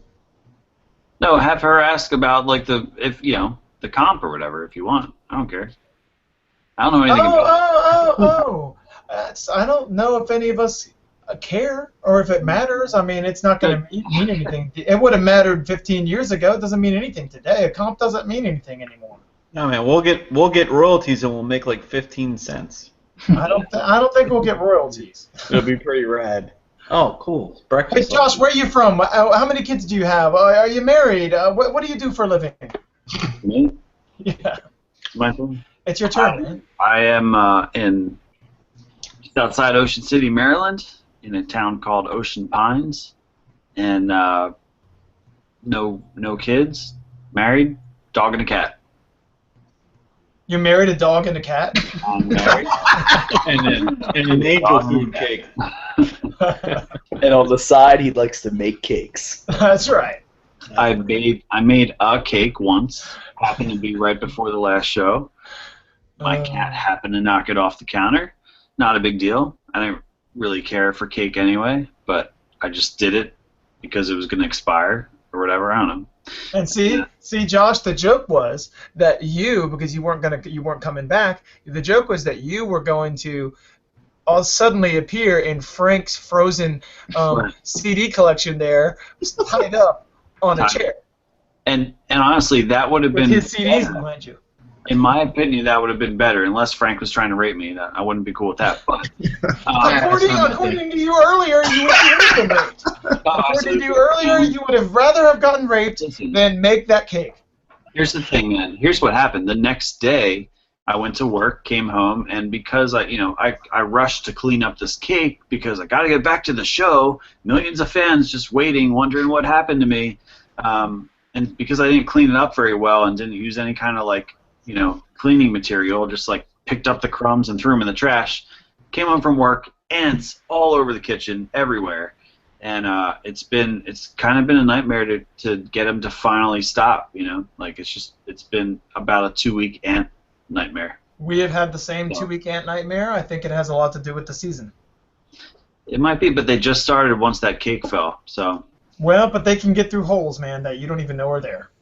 Whatever, man. I'm just saying, a rape by a hot chick from Ocean Pines might have been better than the ant situation, but a rape by Frank, no offense, Frank, would not have been better. Again, taken. Again, when people refer to a man being raped, they're not referring to a woman doing it. All right. Just so you know. Great. All right. Okay, that just great conversation, guys. Really good. Okay, so this is gonna sound super cliche and perhaps offensive, but I can't help but bring it up because it just is what it is. Okay, so today, and Josh should know this because Josh is wearing a T-shirt that should make me believe that he knows this. Is Slash's 50th birthday. Ah. He turned 50 today, and I'm just curious if it still happens that people come up to Chad and say, "Hey, dude, you kind of look like that dude that was in Guns N' Roses." Yeah. And maybe people these days don't even know what the dude's name is, but they're like, "Man, you look familiar. Gosh, are you related to Slash?" I can't even wear this hat around. I don't wear it out. I was totally thinking Pauly Shore. Has anybody ever asked you for their Has anybody asked you for the autograph and then they get disappointed when you write Chad Savage? Because they thought you were going to write Slash, Paul Sanders, or whatever his name is, Paul whatever. No. It's never happened, Cliff. They don't think you look that much like him? Well, Paul Sanders was in 121, first of all. Yeah. What? Here. I can't see CG on the screen. I'm going to call back in. Okay, have a good time with that. Next, Keith. Where are you from? Do you have any kids? Are you married? What do you do for a living? He's muted. No sound. That sound from Keith. There he is. He's not muted, but we can't hear you. So, no. We still can't hear you. Even when you get super close to your camera, which has nothing to do with your audio, we still cannot hear you. Anyway, I didn't know it was Slash's 50th birthday. I'm just wearing the T-shirt because I heard it was Mike Holt's birthday yesterday. Yeah. It was yesterday. Yes, I turned 26 yesterday. So. And he looks like it. Yeah, 26 years old. Dude's looking rough for 26. Man. Thank you. I hope to look as good at 50 as you do, Cliff. Hey, I plan in 4.5 years to look exactly like I do now. Maybe better. I don't know. We'll see. Is this thing on? Yeah. There he is. So Wait a second. Is the guy that we're trusting with our only documentary ever possible ever having difficulty figuring out how to get his audio working on a Google Hangout? Is that really happening right now? That's pretty sad there. Well, what happened was everybody's windows had frozen up, and it looks like they're still frozen up. So, yeah, whatever. You know. It's just you. It's just that Oklahoma internet that you got. That's all it is. Probably. That's all it is. No. Thanks okay. I'm married. I live in Tulsa, Oklahoma, and I don't have any kids. But I was at the that was mentioned earlier. I was at the We Got Our Crap Stolen show, and unfortunately I didn't record it though. So there's no video record of that. I didn't bring the camcorder that night. But yeah. And it has forever haunted you. Not really. It was okay. I remember that you guys opened up for some random band, and Rick was just going like off the wall crazy because he's like, "This is our greatest thing ever. We get to play their instruments." No. I was thinking if that was the same show that we played with that band. I think they're called the Spiders. Yeah, that was it. That okay, yeah. Because I got one. They gave us, among not only letting us use all their equipment, they gave me a T-shirt. I guess they thought our clothes were stolen as well. One of their shirts for a while. Do you still have it? Do you still rock that T-shirt? No, I don't do the men's smalls anymore. Yeah. I have a men's small on right now. Must be nice. I got a stack of shirts I can sell you, Cliff. Don't need to buy it. No, it's funny because I don't. Josh mentioned the name of the Spiders, and before he did that, I wouldn't have thought of that. But yeah, that's exactly it. And I can remember the way that room looked. Like I remember that venue. I remember the stage. Well, I remember. You guys played it a couple of times. You came back. Trying to think how. No. No, we definitely didn't come back. That was the second time you guys played there. That time was the last time we ever played that place. It was. You played there once before, and then in like February of 2002 you played there, and then all your crap got stolen on that fall tour, and so yeah, that was it. So that was the second time you guys played there. But they had some good shows. I saw like Starflyer there once, and I saw Stavesacre there, and some other bands. So, Keithy, what do you do for a living? Your mother. Oh, man. Dude, that's my mother, man. You are poor, dude. You are seriously poor. My mother is 70 years old, 72 years old. Why would you want to be doing my mother? Why would you be making a living on my mother? All right, question, Keith. Why do you want to be making porn with my mother and selling it on the internet to make a living? You know the snowballs? Well, what was a better job? Cliff and Chris's mom, or when you worked for the call-in preacher guy. Call-in preacher guy is probably better. I got Aren't you paid working better for like anyway. a phone company now, or you're doing customer service for something now because you write about it on your website all the time. I work for a rental car company. He always puts up this idiot of the day. Yeah, it's awesome. Yep. Sometimes Hey Russ, where are you living? Are you married? live Do in you have kids? What do you do for a living? Yes, I live in the great city of West Fargo, North Dakota, which is right next to Fargo. I am married for just over 11 years now. I have 2 kids, 2 girls, That's 6 awesome. and 2. I work for DirecTV as a database administrator. Wow. All right. And if you ever need a show in North Dakota, he's your man. Chad, if Battle Me or any other band that you're in ever needs a show in Fargo, Russ is your guy. And there is no one else. He's There's your nowhere guy. else in North Dakota to play because Nope. everywhere else in North Dakota is about sending, like, you know, is their industry is trucking, and so Fargo has a lot of trucking companies, but you don't actually deliver freight there. You actually play shows in Fargo, and apparently murder Steve Buscemi. But you know, besides that, Yes. Russ is your guy. Battle Me, North Dakota, Russ is your guy. Yeah, I think we played there recently. We played Tulsa too. I think on that Toadies tour, we were going through the Midwest quite a bit. I don't remember where. I know in Tulsa we played that old. Is it Buck Owens or no? Which guy was from? What's that? Well, was it the Canes? Yeah. The place with all the country singers on the wall? Yeah, it's the hall that's like a gymnasium hall. Yeah. Yeah, that was one of the few places the Sex Pistols stopped at on their monstrous U.S. tour. Yeah, that was like one of their last shows. Yeah, that place was. Was great. And there's just people in Tulsa. You can just drink outside. So there was just kids everywhere. There's people with brown bags everywhere. There was no liquor being sold there, but everybody brought their own. were they homeless? Yeah, they probably were. There's a homeless shelter like right across the street from that place. So It was they just probably were. That's awesome.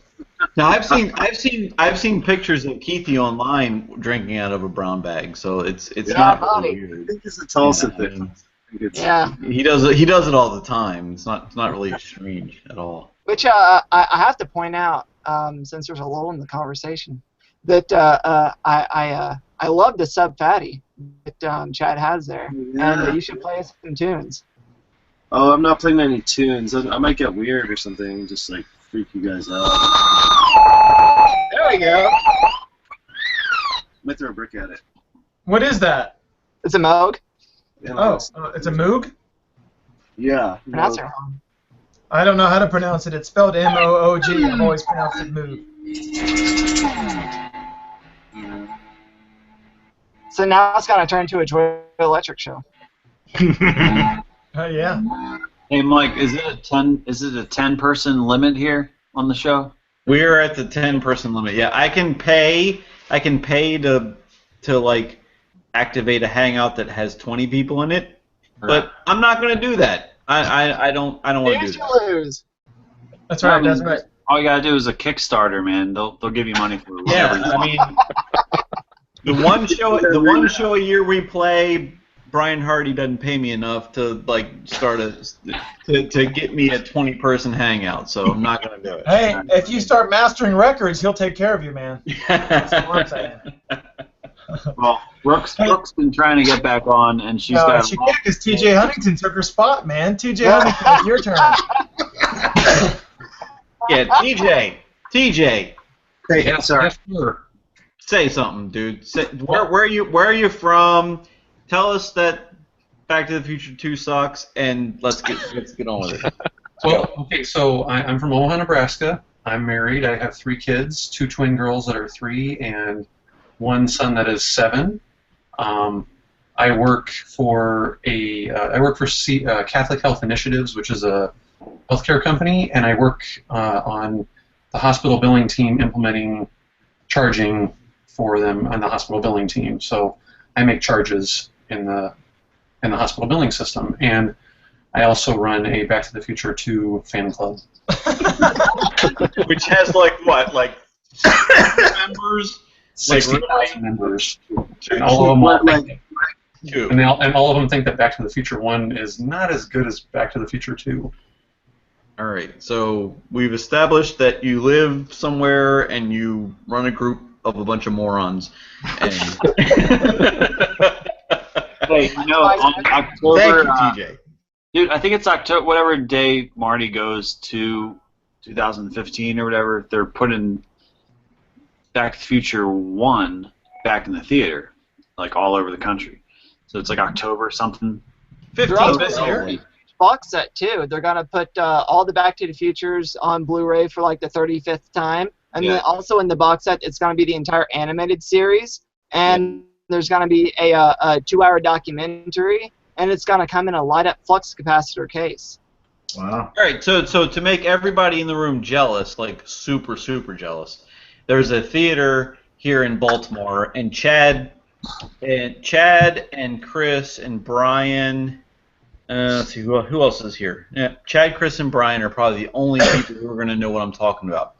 But the Senator Theater, which is one of the oldest theaters in this area, has been doing this thing where on Saturdays they run classic movies on Saturday mornings, and it's a discounted price because it's not a brand new movie and blah, blah, blah, blah, blah. But in September, The Goonies at the Senator Theater, and I'm taking my kids. We're doing it. It's going to be freaking amazing. So everyone who lives somewhere other than where I live, be super duper jealous about that because it's freaking awesome. Mike, you're going to be jealous because like there's like 40 theaters around Portland that do that, and I'll bet. Thanks, Slash. Thanks a lot, Slash. Yeah, thanks for ruining my moment. He didn't say several. He said 40. We actually just did. There's one that did the Back to the Future trilogy last week, or in consecutive nights or something like that. Yeah. There's just a bunch of old theaters around town, and everybody's bought them up and done exactly that with it, with beer and wine and pizza, whatever. But let's be honest though. Let's be honest, and you can not be honest for the sake of this conversation, but let's be honest. Like, when they do the Back to the Future trilogy, like, most people leave during part 2, right? They leave,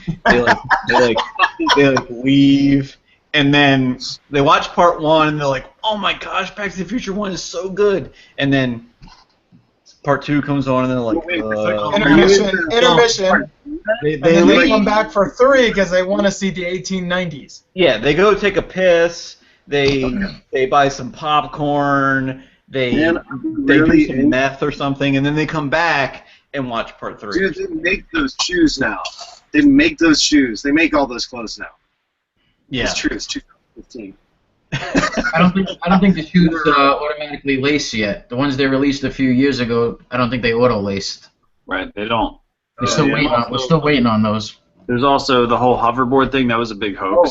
Oh, well, that was a hoax, yeah. But I They mean, do have guitars now that tune themselves, though. Yeah, like stupid.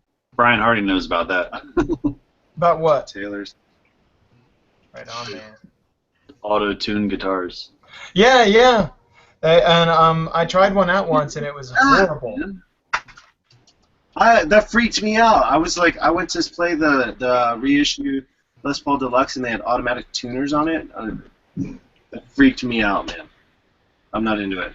I don't know anybody who is.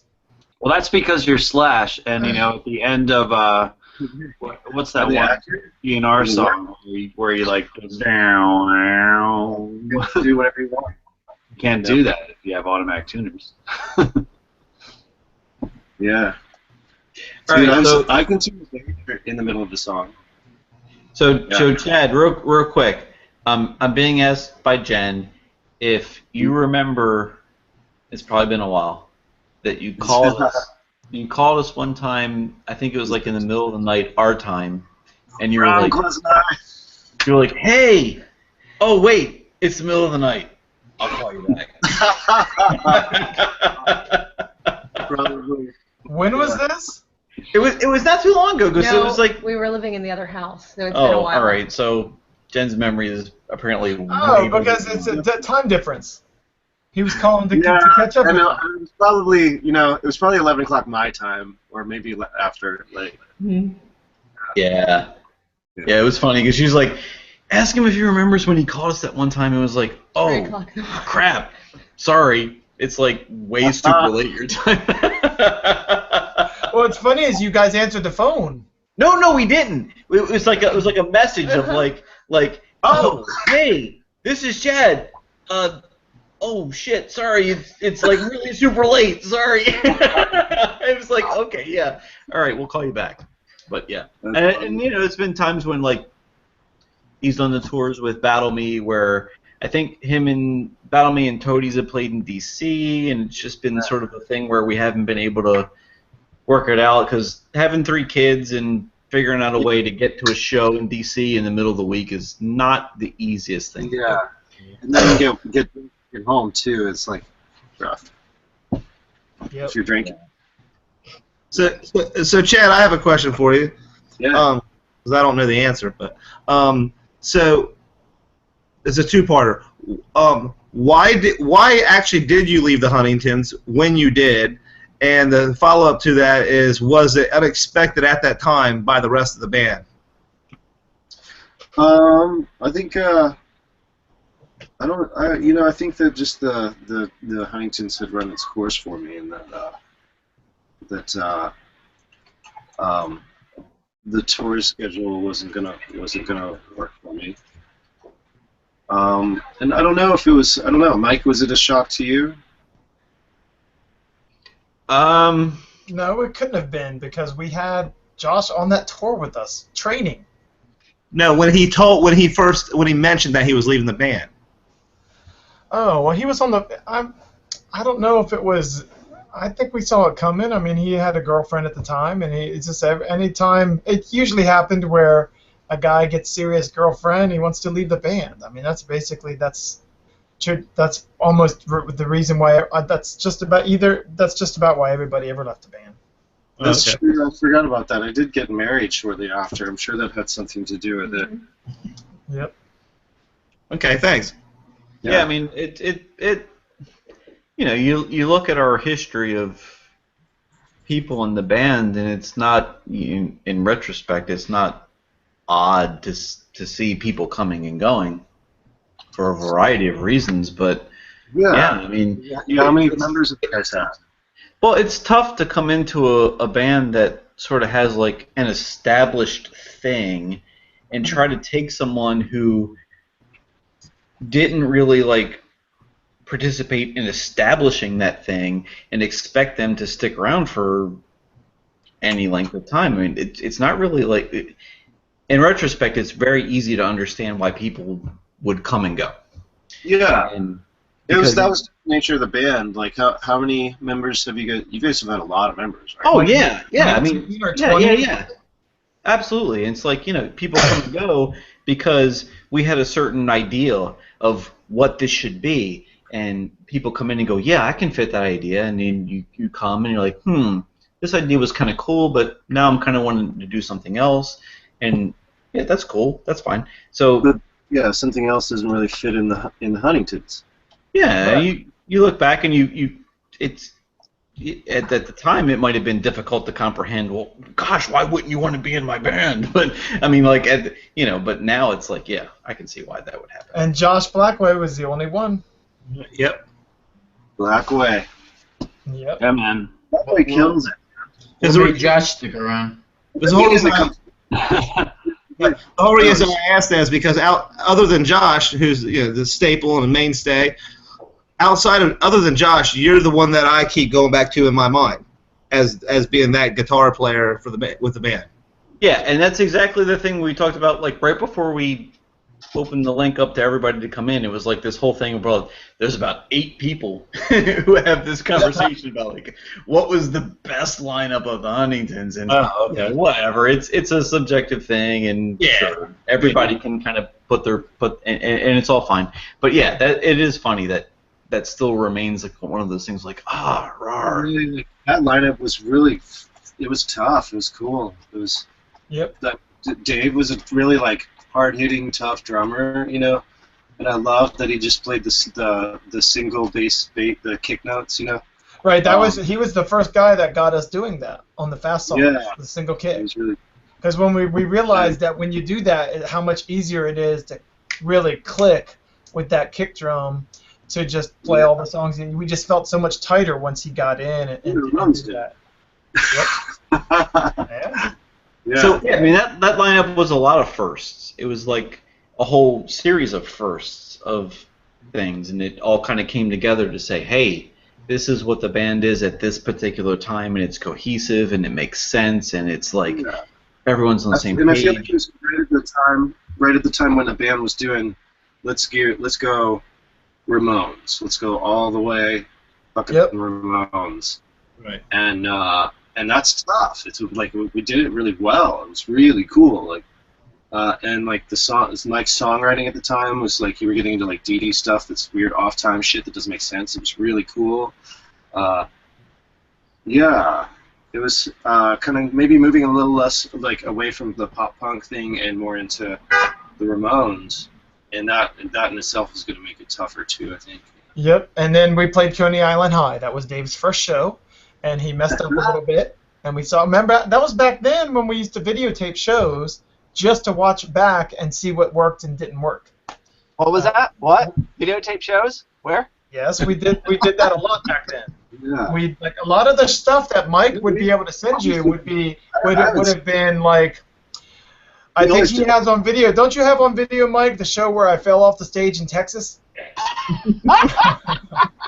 That's a good possibility. I mean, the problem with me, the reservation that I have of sending the insane amount of tapes that I have to Keith, is that I know there's some really not good stuff there. Like, I know there is. Inappropriate stuff. And inappropriate, because I remember there was a time when, and he was on last week, with Josh, okay. So Chad never experienced this, but we went to Europe, and the very first time we went to Europe was with Josh Zimmer, who was on last week, and Josh Zimmer we talked about all kinds of crazy stuff last week. Like, anyone who watched the show or who was involved in it remembers the pissing in a bottle and putting it pissing in a beer bottle and putting it back in the fridge and watching some girl drink piss while we were in Europe. Like, I mean, it was just crazy, like crazy stuff. So like that kind of stuff, But we also had a video camera on that tour. We had a video camera, and we may not have video cameraed, and we may not have captured the girl drinking piss on video, but we did capture things. Watch with your balls, Mike. Just say. Yes. I'm trying to get there. I'm trying to build it all up. But yes, the bottom line is I remember specifically a thing where I may have drank one too many beers one night and was pissing in a bathroom, and Josh comes in with the camera and videotapes me pissing. Full on, videotapes me pissing. And so if I send these tapes to Keith, I'm telling you right now, Keith, you might see some dick. You might see some pissing. You might see some stuff that you ain't quite comfortable seeing. And that's what the fast forward button's for. Yeah, and that's good because I'm just saying, that's the kind of crap we captured back then. Mike, you have the ability to not send that tape. I don't know what they are. I've got a box of tapes. I've got literally a box of tapes that say Europe, tour this year, tour that year, Europe this year, blah blah blah. And I'm like, Don't send them to Europe, man. Don't send them Europe. But there's a lot of good crap on the Europe tapes, though. How about this? How about you trust Keithy to make good decisions? No. I trust Keith. I trust Keith to make good decisions. I just don't want Keith to see this and go, "Whoa, these guys were videotaping each other pissing all the time, and it's just crazy." How about I get up there, I get the whole box, I tape it up, and I mail it to myself, and then you don't have to worry about it, and then it's my responsibility if there's any. Yeah. I will mail it to you. I'm just saying. Don't be shocked if you see some things that you're not quite ready to see. So basically, have Victoria in the other room. I thought we were gonna have her screen them first. Hey, has everyone here seen Keithy's intro for the upcoming the Huntingtons compilation release video that he's working on? Because it's fantastic. Yeah, I saw it. It looks cool. Lots of peeing. Yeah, Dude, man. I was there. Good job. After what? How many years ago did I mail that to you? Hey, dude, you worked on it for 10 years and didn't even get that far. No, I know. I'm joking. Yeah. Hey, I would just like to point out that Russ and Keithy Huntington are dressed the same. That's right. Russ and TJ and Keithy are dressed the same. We just heard a man. Didn't you guys get the memo? Yeah. Blue boys. Be here, wear blue. This could be our uniform. The plain blue tees. Dude, the Blue Man Group is here. All right. What kind of music are you doing now, Chad? All kinds of. I'm doing lots of different kind of music. I'm doing a group called Battle Me, and I'm doing Terry and Louie with Terry Six from Exploding Hearts. You do a lot of glam? What's that? You do a lot of glam then? Glam oriented? No. Just like rock, kind of rock. Okay. Yeah. And I just started a recording project called the Savage Family Band, and that's going to be coming out pretty soon. I'm stoked about that. But I'm unfortunately I have to split, guys. I have some other things I got to do. And, That's cool. Leave the room. Thank you so much for joining us, my friend. Yeah, it was great to see you again. You look great. Cool. Have fun, guys. All right, bud. Bud. Yeah. See you, Chad. That was so cool having him on the show, man. Happy 50th birthday, Chad. Yeah. Chris, you're not supposed to talk about how cool it was having a special guest until. I'm sorry, but it was, man. Until we're not live anymore. Okay. Come on, man. I'm just kidding. You're very blurry tonight, Chris. I can't help that. I'm seeing everybody pretty clearly most of the time. Artie's pretty clear because he hardly moves, and the only one I've had issues with has been Chad, and then I had to log out and log back in. Then everything's been fine on my end. So. Josh, Tom took Brooke's spot. I know, dude. What's up, Tom? I just told her too. Yo, where did Jack White go? Tom, Jack White's Where gone. did Jack White go? Please. Tom, please promise me that you're not going to do 75 laps around your house. Hey, it's his workout regimen. Hold on. I can assure you that I did not drink a bottle of scotch tonight. Thank you. All right. Hey, Tom, did you come up with a number for your Sovtech yet? Oh, no, I just sold this to some guy for $900. Oh, good job, dude. Just the head or the whole thing? What? Just the head? No, just the handle. No, I mean no cab, just the head, just the actual amp part. No, he needed a handle for his Sovtech, and mine was like legit, so he paid $900 just for the handle. Right. No, I didn't sell it. It's still in my basement. Oh, okay.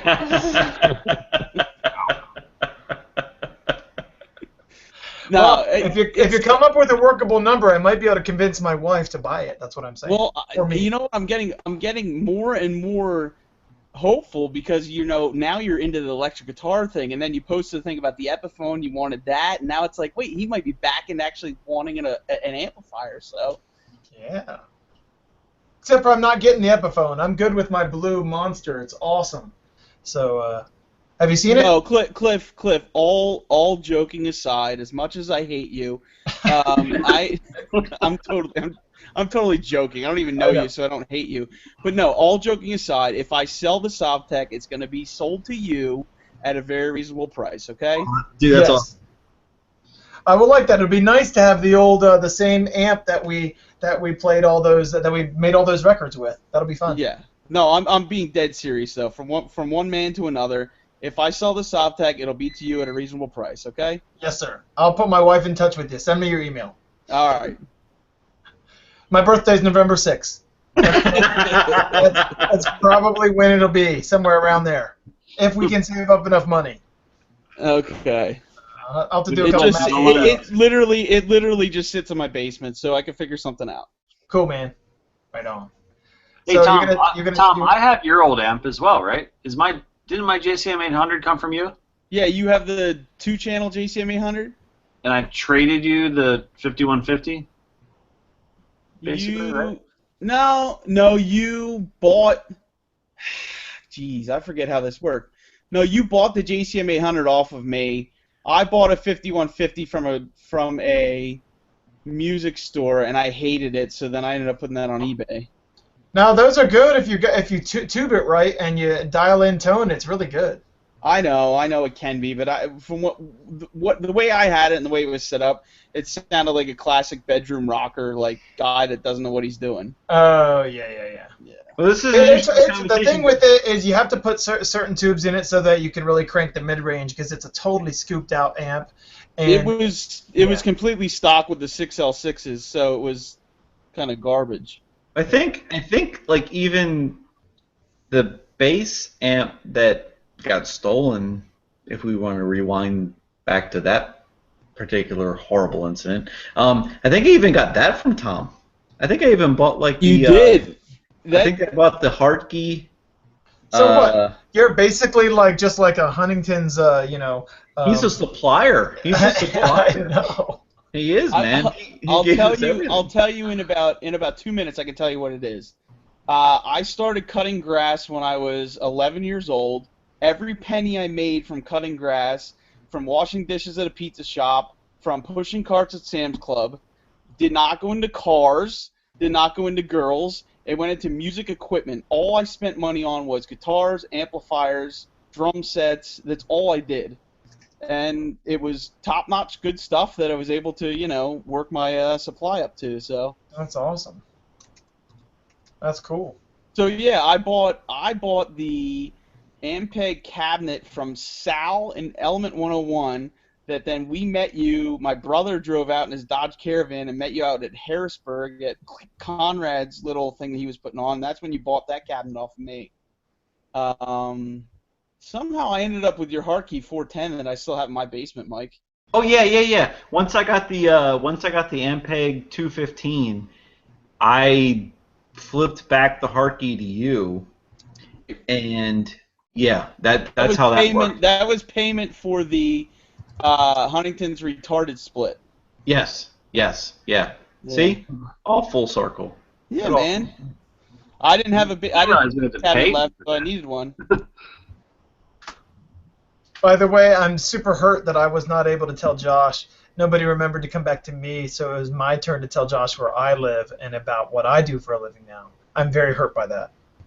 Wait, you're hurt Not by... Josh. Chad. Sorry. Wait. Why are you hurt? What happened? My turn was I wasn't picked, man. I wasn't picked. I wasn't picked It was supposed to go right down the row, man. I know. It never got to me. By the time it was my turn, everybody stopped. Oh. We'll see. Oh, that's because like on your computer, you're at the very end. Right. I'm at the very end. Okay. I got you. Very hurt. Very hurt. Brian, did Brian Hardy leave? Yeah. Brian dropped, so if Brooke wants to come back, she's got a spot. Are you sure she wants to come back? CJ isn't here anymore, man. Chad's not here anymore. He's got another spot too, because I'm gonna have to go because I've got to move everything downstairs tomorrow. So. So how did you get Jack White to call you guys? Right? Exactly. Jack He used to be in the band, dude. I It remember wasn't him. Jack White, man. It was Slash. We had him because it's his 50th birthday. Yeah, we were celebrating his birthday. I mean, come on. You couldn't get Slash to sign your JCM 800 amp? I mean, look, I don't really want to talk about my. I don't want to talk about my flare, all right? I mean, I miss that amp a lot. That was a good amp. He's wiped away the tear. So yeah. I roll on.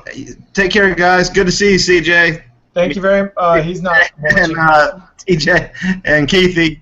So it was good to see you guys for the first time. You too, Frank. Take it easy, man. Thanks for coming by, bud. All right, 2 spots. Yeah. 2 spots. Brooke was like, "Well, you guys are talking about gear now, so snooze fest." we have to get my brother to join. So I know my brother's watching.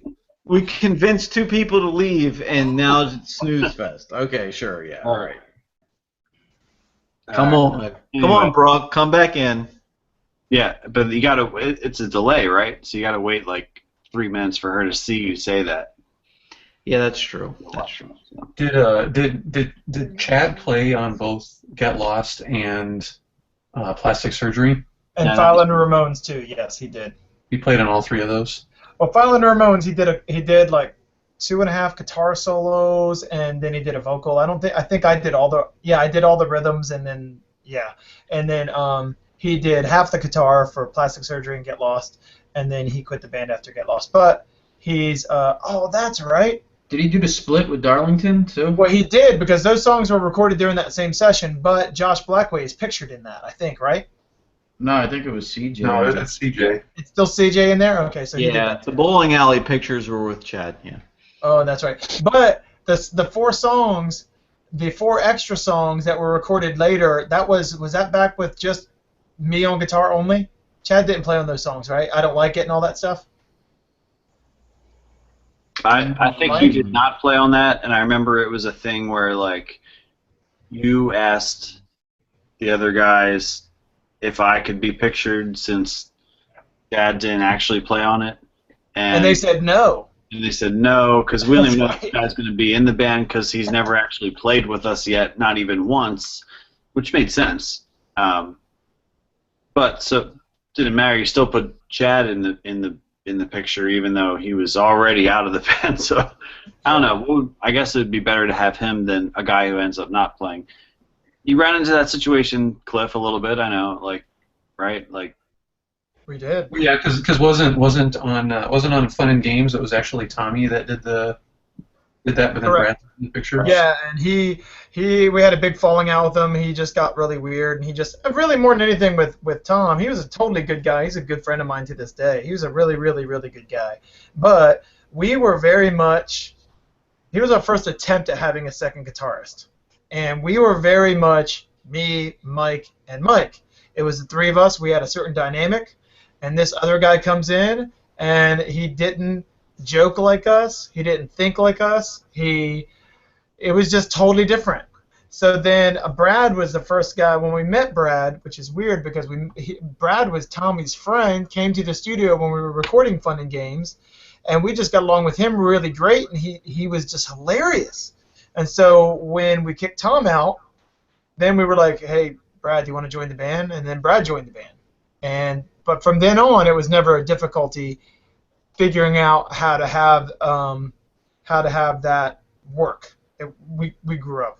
I guess. Well, yeah, and that's what I was wondering too, because we were talking about how the guitar players that came into the group had a hard adjustment time, but then you guys had to have had a difficult adjustment time too, because it was you and Mike, and then with Mike the drummer leaving, then you have a different drummer come in, and right. Not the original. But then we kept going back to Mike every time we would do an album, which was really fun. Yeah. So he ended up, literally all the freaking million albums we made, and Mike is playing drums on every one of them except for one, which was rehash of our old stuff, an EP, and a full length, which neither me or Mike are on. I think that's it. I don't think, right, Mike? Is that right? Is there anything else that Mike? Yeah, no. Like this whole conversation just flashed me back to Tom not being in the band anymore, and we'll just sort of forgo the details about that. But bringing Brad in, and Brad needing to have a place to live. So he lived with me. He lived with me for a couple of months. And then he lived with you. He did. And we built the room for him. Me and my dad came up, and we... Stop. You've already told this story.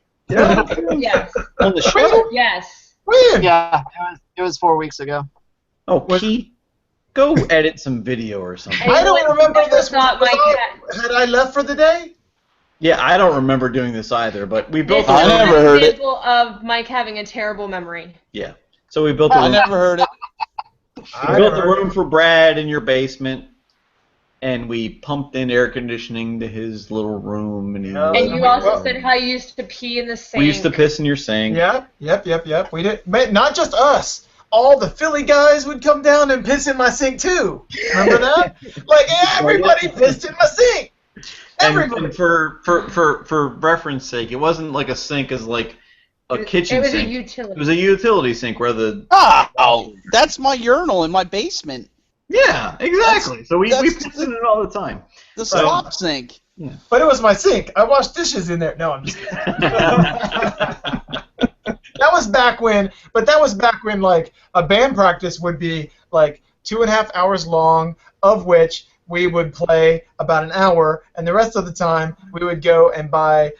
We would go to like just the convenience store, or we would just go through cycles. Like for a long time, we would just go there and buy the sodas or whatever, and then for a while we changed over to.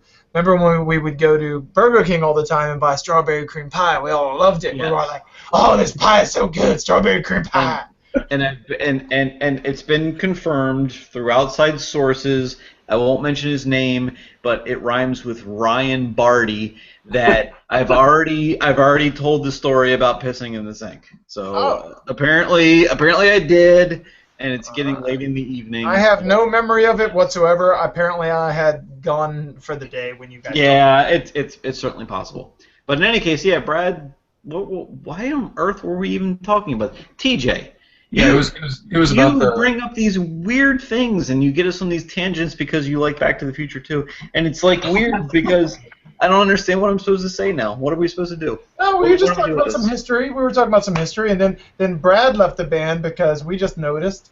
I remember when we knew he was gone was we had band practice, and all he did for the whole practice was lean against the wall and barely play. And I remember to us at the time, we could tell that was the writing on the wall for us. And then the next week he didn't come to band practice, and we said, "You're out. You're out." And that was it. And it's not a reflection of badness on him. It's just it was his time to do whatever he wanted to do. It's not like we're saying anything bad about Brad. Right. No. It just was what it was, and then it was just sort of like in every time we had this thing, it just sort of kept going. But that was those two guys were the only guys. I don't think we never ever kicked out anybody else, right? Everybody else left of their own volition. Is that correct? Yeah. Was Cliff kicked out? No, dude. What made you guys decide to add an extra guitar player? I think we saw the Queers and thought they were awesome, and we wanted to be able to do that too. We wanted to have that same kind of big sound feel. Remember that time we saw the Queers and we saw the Queers in Philly, and we came back. We were so excited. We practiced at my house at like 1 in the morning. Well, and the drums came out. there was another instance of that too when you came down to Baltimore, and you and I went and saw the Queers. Oh, that was awesome. And and we took Joe back to his hotel. we struck up a conversation with Joe, and he was completely disinterested in hanging out after the show.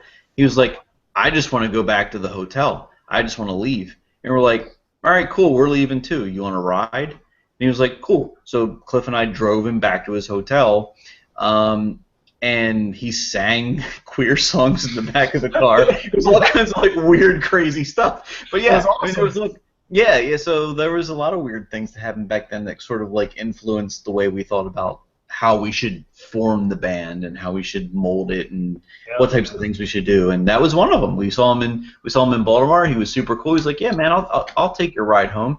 And we rode him home. And he was and it's funny because I think Cliff, being Cliff. No offense, but no, I was saying F instead of the swear word when I was singing. No, not even that. You were saying, dude, do you realize how out of key you were in No, that's not what I said. That's not what I said. I said on that one song, I was like, are you guys singing out of key on purpose to kind of make it sound like drunk guys in a bar? That's what I asked them because it really comes across like that way. Professional musicians do. Well, they sing out of key on purpose. No, but there's to that one song. I know, but to that one, it's a great album. We all know that album influenced us more than any other album. Yeah, but dude was sitting in the back of the car. Right, and I said, what was the song? It's something about. Yeah, I don't even remember what the song was, but it was like. Man, no, and that's always there. I can do nothing to be, but everything's coming up roses when everything's hanging with me. With that song. When you're goofing up, laughing, or nothing at all, hoping to that's what we. You didn't quite recall the name of the song, so he started singing it in the back of the car, and like you were like, "Did you do that? Like, why were you so out of key?" And he was like, "No, I didn't say it like that. I said, did you guys sing kind of out of key on purpose to give the sense of like guys in a bar? Because that's real. I promise that's what I said, and because I really figured that's what it was like, and he was like, "No, it just didn't come out right," you know. And he was nice about it. Hey, when he sang on Fun and Games, was he actually in the studio with you guys, or did he do it later? No, Mass got him to do it. We paid him money to do it, and he recorded in his home studio with Jim Tierney, and shipped it back to Mass, and then Mass mixed it in right. Cool. So, yep. How did he do it with you guys? Yeah, same thing. He recorded it with Jim in Boston, and then sent it to Mass. Yep. How it goes. It's cool though, isn't it? Isn't it awesome to think, especially at that time, how Cliff was green, man. Dude, I was, man. It's so funny because I was just thinking, like, if like people who are big time, long time fans of the band ever really knew how we started and what it was like when we started and what our shows were like and what our attempts at playing and what we actually knew about music was like and what our instruments was like, they would be shocked. Mike, you played a guitar that had been retrofitted to become a bass as your first bass. Yeah, it was quite. It was a brown. We painted it brown. Yep. And we painted my guitar brown too. It was quite terrible. Yeah. Yeah. But I mean, it doesn't sound like out of tune or anything, and it's on Sweet 16. It sounds fine, but it just sounds real. It has that real 70s kind of tone where it's very thin kind of sounding. That's a very certain older style bass tone, but we didn't do it on purpose. We just didn't know anything. I mean, I never heard the old Cricket stuff, but my first records I had from you guys were Sweet 16 and Rocket to Ramonia. So then a little bit later when High School Rock came out, like to me that was like a big evolution. That was like a jump. It was huge. The jump to Fun and Games was huge too. Oh yeah, definitely. But in Fun and Games, you could still see, like back in Fun and Games, we're in the studio, and Mass is teaching us the fact that we're supposed to change our guitar chords. We're supposed to connect with the kick drum when we change our guitar chord. That's how I do it. We had no idea. We never had that thought process at all. So like the beginning of the song it was called Rock and Roll Song or something. Then we changed it to Dock and Roll. Yeah, beginning of Dock and Roll.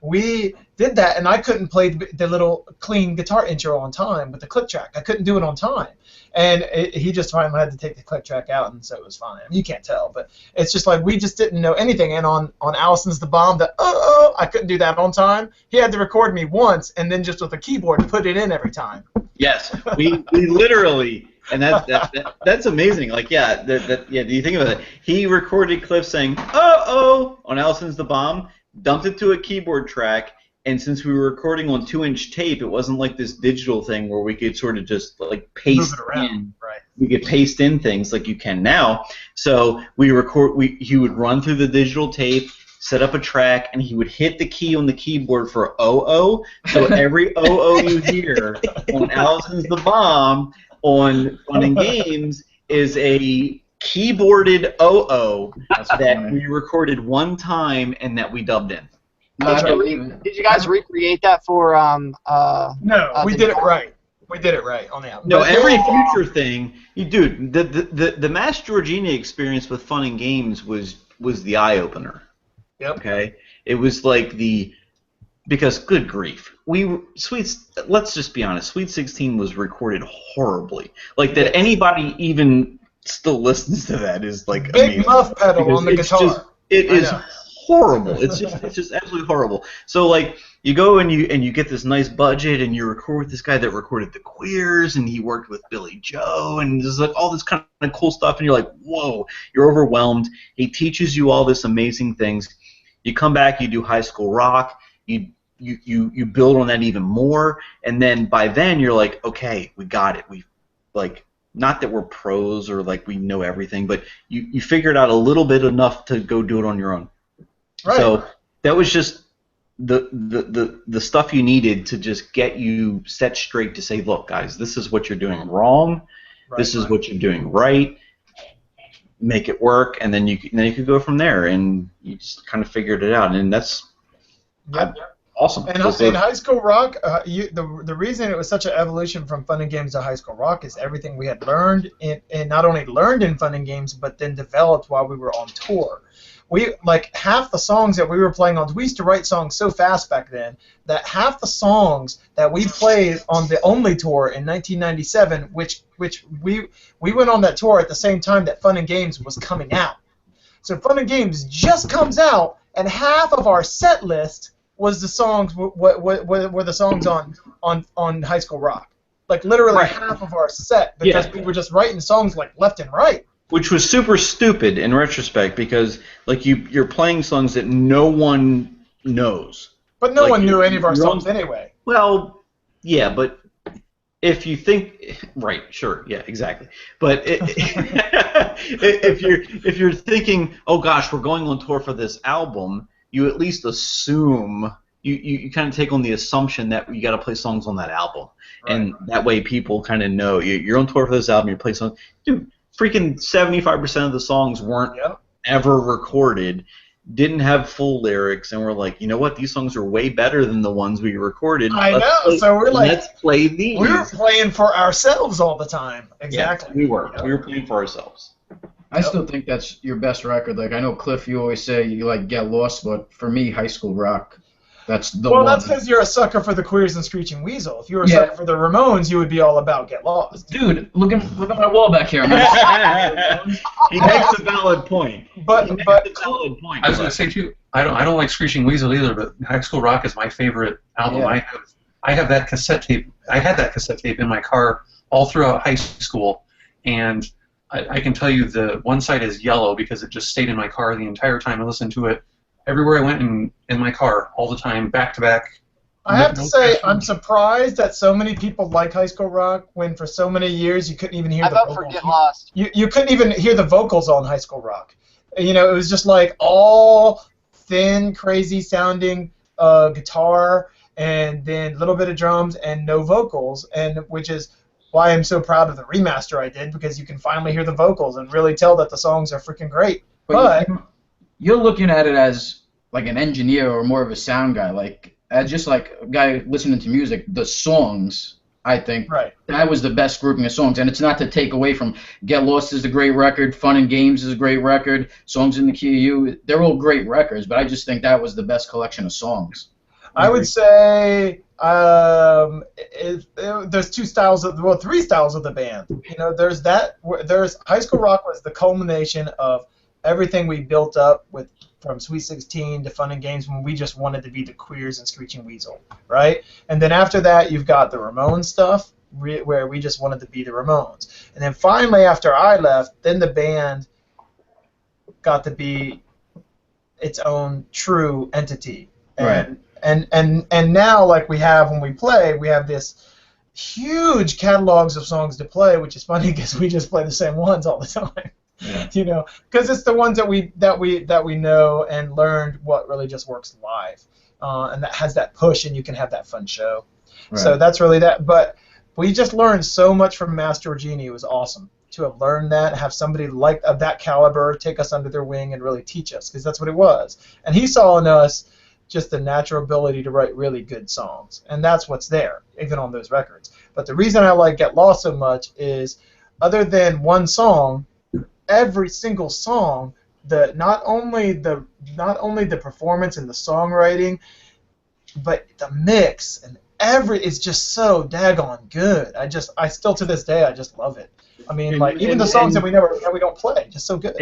And to just cycle it back, like when we were recording with Mass, he was incredibly critical of everything. Like, it's not like we went in there and he was like, oh yeah, you guys are really good, let's just hit the record button and see what happens. That dude was super critical of everything. Like, he was making us be a machine before machines made the band. Oh yeah, like if we had grammatically incorrect lyrics, he would say, you guys need to change these lyrics because they don't make sense. Like, grammatically they don't make sense. So you need to make it make sense. And it was like, oh, didn't think of it that way, because we're just like writing silly things down, and that's just what we do. And yeah, I mean, like, it was. You telling me you weren't slapping your bass hard enough, or? No, the bass. I mean, he's a bass player, so That's intimidating. You try to record a bass track, and you're not doing it right, and he's going to get all over you. Like, it right? And you really want to know the evolution of the band and how it went. Sweet 16, bass, guitar, all upstroke and downstroke the whole time. Fun and Games, Tom's guitar, upstroke, downstroke, bass, upstroke, downstroke. My rhythm guitar was most of my rhythm guitar is downstroke, but I was really not very good at it yet. By the time we did High School Rock, 100% of the record was downstroke, including the guitar solos. So we had just how much we had learned was just enormous. And by the time after High School Rock, we just felt like a professional band. Like, we learned how to be more of a force live. Is that Joe? It is. Joey, what's up, dude? Good evening, fellas. Hey, my man. Apparently, the brothers love just walking around, like, incessantly. Sitting down? Walking around the room. No, your brother 2 weeks ago just walked around the room constantly. Well, he was in his chair. He was drunk, and he was in his chair, and he was doing laps in his chair. He was just doing circles in his chair. He was acting. He just dropped. He'll come back. Oh, there he is. He's back. He's back. I had to switch. My iPad died. Hey, Tom, why did you quit the Huntingtons? To be completely honest with you? Yeah. I was suffering from some major anxiety that I've now, through some serious, not just medication, but, like, I'm being dead serious. Like, I was going through a terrible time in my life at that point. And I was remembering we played one show where we were by some train tracks, and it was in, like, the worst, like, and I'm going to say it, white trash, like, skate park I've ever been to. And there were a bunch of kids that run away from the cops and all this stuff, and I went and took a piss in a toilet that was full of poop and all kinds of stuff. And I'm like, what the hell am I doing here? And I freaked out because I thought, like, someone was going to kill us, but I was, you know, just in all kinds of bad spots in my life, but now I'm through it all and awesome. But yeah, I just wasn't feeling good, so I decided to stop playing music because it wasn't fun. Oh, that's so weird because you had spent all your whole youth getting equipment and dreaming about playing music, and then you finally you're there, and then you're like, ugh, I gotta leave. Well, yeah, but at that point it was like, dude, like there's no lying. Mike's not gonna lie. He was at a point in his life where he was transitioning into, all right, I'm done with this tooth and nail thing, and I gotta like establish a family and a safe job that's gonna provide for my family, other than just playing rock and roll. And it was like the kids came along and like all kinds of stuff. So I mean, it was one of those things where I couldn't just jump on and say, all right, I'm just gonna make be in a band all this time, because Mike was kind of just doing weekend gigs whenever he could, and like not to blame anybody. I mean, it's just it was a different spot. Had it been 1998 and the Huntingtons said play guitar with me, I would have been there and rock the whole time. You know what I mean? So It's cool. Right on, man. Hey, and I always wanted to ask you this too. You recorded the EP, right? Yeah. It was No. This is something like the first song, because I know you mastered it too. So the first song is very like super smashed to oblivion, but none of the other songs are. Did you master that real crazy and then just decide to turn it down to where the other ones were? All right, I will tell you this. That first song is fantastic, and I was only able to fix it so much for our best of, which got slammed anyway. But which exact recording are you talking about? The EP, the very first song on the EP. That was Andy, wasn't it? What? Wasn't that Andy that was on the EP? Yeah, but he recorded it. So you're not talking about the Huntington's Retarded Split? Yes. Yeah. Yes, the Huntington's Retarded Split. Yes.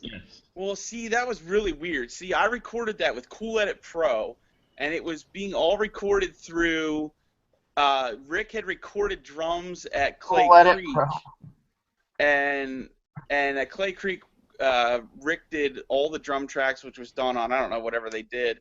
What was his name? Nick.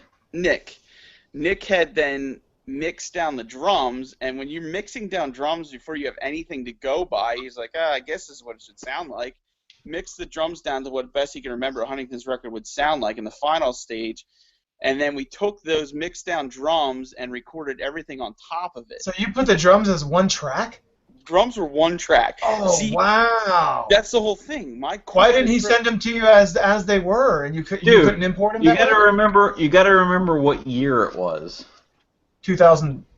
This was before the information superhighway was even popular. Yeah, we were very limited. Barely invented the internet. Yeah, Al Gore was he was in college. Right. We were very limited in our abilities and our understanding and our capabilities. So we thought, awesome, we'll get drums recorded at a legit studio, and how hard could it be to put guitars and vocals on it? How hard could that possibly be? and obviously it's Mike. Our basement was legit. We did have a window in between the two rooms. As far as my knowledge, that was what had to be legitimate for a recording studio. It was legit. There was a separate room that you could record guitar in, and the computer was in a different room. So in that sense, it was very legitimate. Yeah, but the final product, like all the rest of the songs, the first song is the way it is, but then the rest of the songs sonically sound better. They sound more cohesive because it's not mashed down as much as that first one. I can explain a little bit. So, what happened was he was 16. No. See, you have to understand, everything was recorded as a single track. All I had the capability to do was take I had an 8-channel PV mixer that I put, and everything was always recorded through a 1/4-inch headphone jack plugged into the back of the computer. So for what I had, it was actually phenomenal. Like nothing should ever sound nearly as good as it does from the actual setup that I did. So I remember Mike and I were down there and had listened and mixed everything through headphones, and both of our sets of ears were probably bleeding at that point because it was like extremely loud, and didn't even know what we were doing. Basically, thought we knew what we were doing with the setup that we had, and we kept tweaking it to the point where the guitars and everything sounded way too muddy. So in order to boost the high output on it, was on the final mixdown track, took the drums that were already mixed at some point. So the cymbals basically just pierce your eardrum anytime in that first song you listen to. Because it's just way out of, and then I don't know, I had a pirated copy of T-Rex or whatever it was called, and just tried to warm it up that way, and that's what I did, and smashed everything to oblivion. But it was only the first song that smashed like that, and then it's brought back down in volume, and the rest of the songs, the rest of those songs can be manipulated now sonically through mastering, but the first song can't be. No matter what you do, you still end up with about the same thing. So even if you here's what I'm going to get back to then, which I had emailed Mike, I don't know, probably a year or two ago, and said, hey, this would be a really fun idea. I still have the master CD from Nick of Rick's drums. Oh. If you listen to that, it actually sounds really decent. So it's mixed down, but the drums, the room sound, everything sounds great from that recording. So I can send that to you. And Mike, you should just sit there, use that, and then just build everything new on top of it and redo everything else. What I would probably do is write all brand new songs over drums. Use those drums. Why not, right? I mean, they're right. there. So I remember. You could use them for cut and paste, man. We could make the next Huntingtons album, and you could loop certain parts of each of those drums any way you want and cut it around and put it. Yeah, I remember spending the night in Tom and Joe's basement, after we recorded everything, just sitting at the computer and just trying to figure out how to make this work. And we had a keyboard and we put some keyboards on it and we did all this stuff. It was a Casio keyboard that Joe bought at Sam's Club when he worked. Oh yeah, it was this cheesy little thing. It was just we're trying to make it work. That's what's on High School Rock too, man. But High School Rock had to. Professional studio with 2-inch tape, and I'm working on this computer with minimal everything, and so I mean, for what it was, it was what it was. I mean, what's funny though is that it's so funny to me that Get Lost and then the songs when we first came back from High School Rock, and then a couple months later we recorded the songs for Rock and Roll Radio, and that was just as a 3-piece again because Brad wasn't in the band anymore. And all that stuff, it has the same kind of overall sound as Master Genie's work. It just both of those records sound like they could have been recorded at there to me. Yeah. What? Who? What?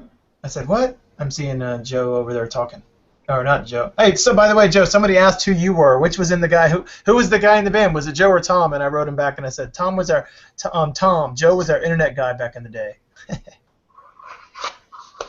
Remember when you used to run our website all the time and we used to drive you crazy? Can you change this one word? Can we put a little bit more black space right here? Yeah, I want this word to be over here. Did Huntington's USA just go dead? Oh yeah, we haven't had the Huntington's USA in years. Keithy, we need to revive that. Why? As a single point of contact for fans. But the world doesn't even revolve around individual band websites anymore. Who cares? It should. I don't have a problem. Yeah. You have 500,000 people watching this show right now. Why do you need a website? That's right. Hey, we got Facebook. That's all we need. What? I was gonna say that the greatest Greek tragedy of all time is the fact that you guys didn't go on a nationwide tour with Tom or Joe, whoever it was who was on guitar, because I thought that was a fantastic record, the full length, and I thought that really good songs, really good sound, but I'm still bummed out. 12 years removed, I never got to see the lineup live. Hey, Keithy. Keithy. Hey, what? Hey, say tour again. Tour. Say it yourself.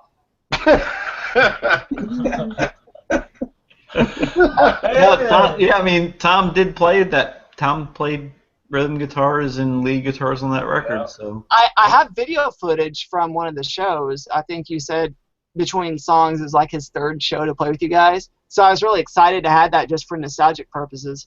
But I thought it was only twice, ever.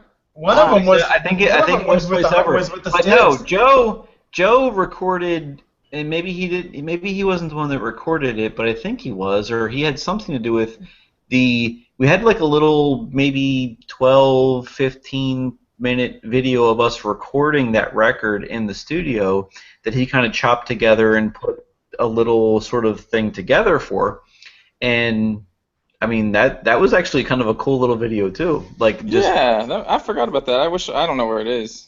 I have it. Oh, Keith has it. There we go. Okay. Who played more lead guitar on the self-titled? Okay, so Where's my memory. Josh? I don't know. Josh has now been replaced by Chris. Yeah, he's busy he's talking to somebody. So Josh is doing something, but I mean, Tom can correct me. I'm back now. Sorry, my wife just got home from work, so I had to be, Hey, baby. Yeah. Right. Yeah, I got Tom can correct me. Joe can correct me. Josh can probably come back and correct me at some point. But if I remember right, I was really hard on making sure things were the exact way that I wanted them, which was my own narcissistic way of doing things at that point. And I think I ended up doing more than I probably should have on that record. You did most of the leads? Josh! You did more lead guitar than Josh or Tom? I did some. I'm not going to say I did more. Well, I remember I was working at a grocery store when we recorded that, so I only had 3 days that I could go down there because I still needed to pay whatever, I forget, car payment or whatever I was doing. So I left all the gear there, and then I would come down, and then Mike stayed late at night with Nick. You'd come in, and all your guitar parts were already recorded. No, because I remember we practiced, and there were certain songs that I didn't feel like I was good enough with, so I was like, Mike, do whatever you want to do. But who played more lead guitar on the self-titled album? Is there any lead guitar on self-titled? I think Tom played most of it. I don't know. Yeah, because you did all. I remember the one part was like, I thought it sounded like No Doubt, like the Spiderweb song. Holy cow! I couldn't do any of those. I didn't have any effects or anything, Yeah, so most of that stuff was Tom. And Tom, I knew it was you on the chat thing. I was messing around with the Google Chat thing on my phone while Chris was in here. Oh. Sorry, spit on you. And I just think it was hilarious that okay, so all of us, well, or not myself included, but so you got Mike, you had Rick, you had Josh, all people that had toured and were quote unquote, professional musicians. And then my wife, who was my fiance at the time, came in and played piano on that final song, and it was on the keyboard played through some sort of interface of some kind, and she was just screwing around, and Nick was recording it, and she was like, oh, I messed up a ton, but they were like, okay, that's fine, and it was less than a full take, and Mike's like, all right, she's good, and Gina's like, no, I wasn't even playing yet, and they're like, no, that's good, we're done. Yeah, oh yeah, one take. That the piano that she played on the very last song on that record was a one-take thing. That's it. One take, done.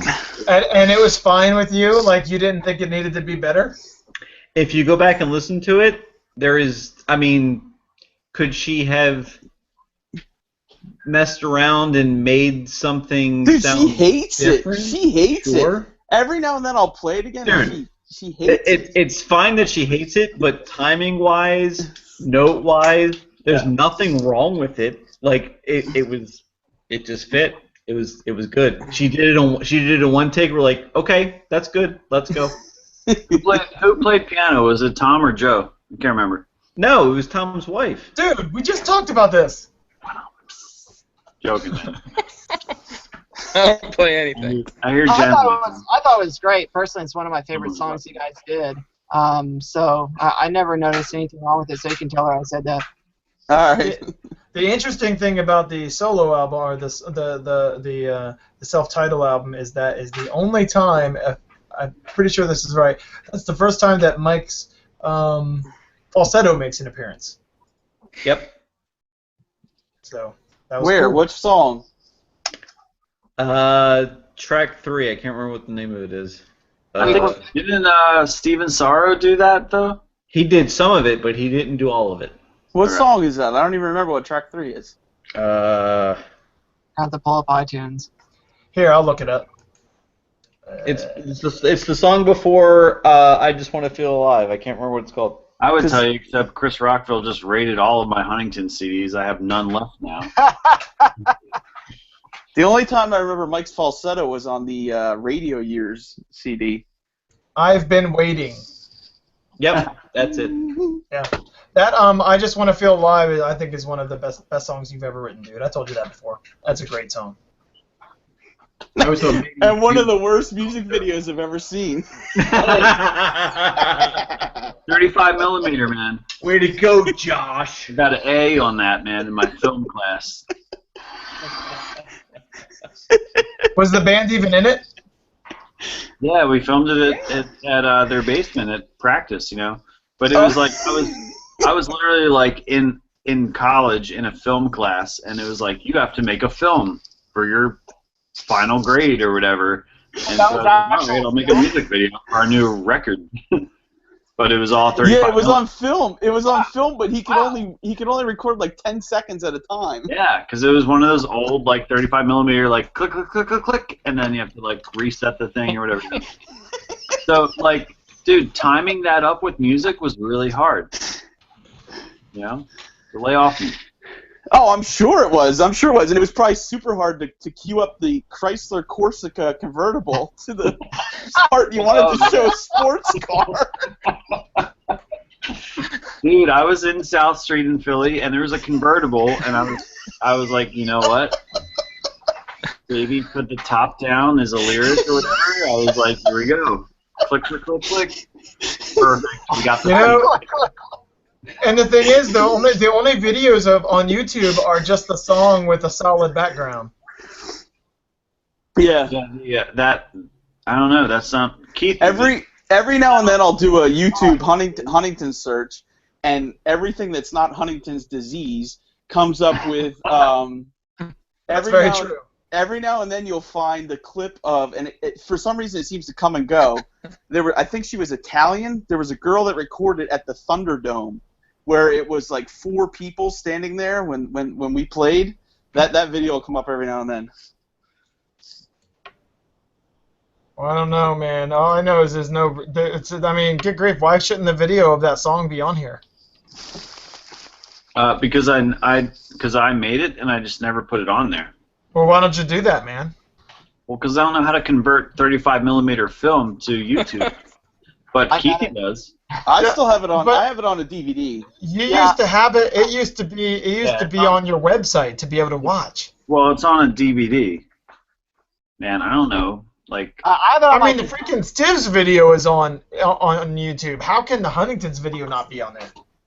I don't know, man. Look, I went to the Dropkick Murphy show on Saturday, and I filmed like 2 songs, and I thought, hey, I'll put this on YouTube.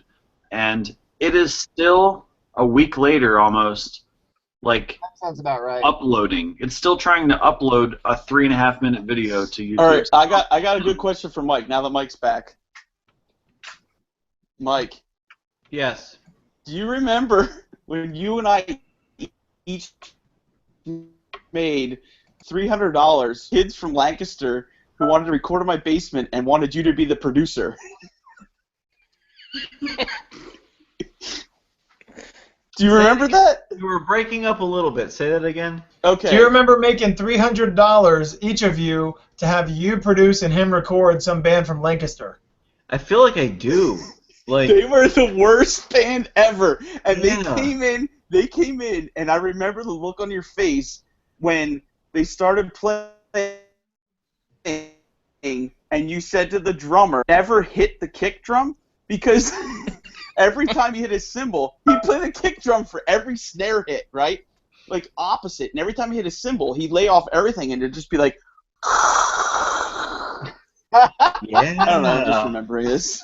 Yeah, like I don't.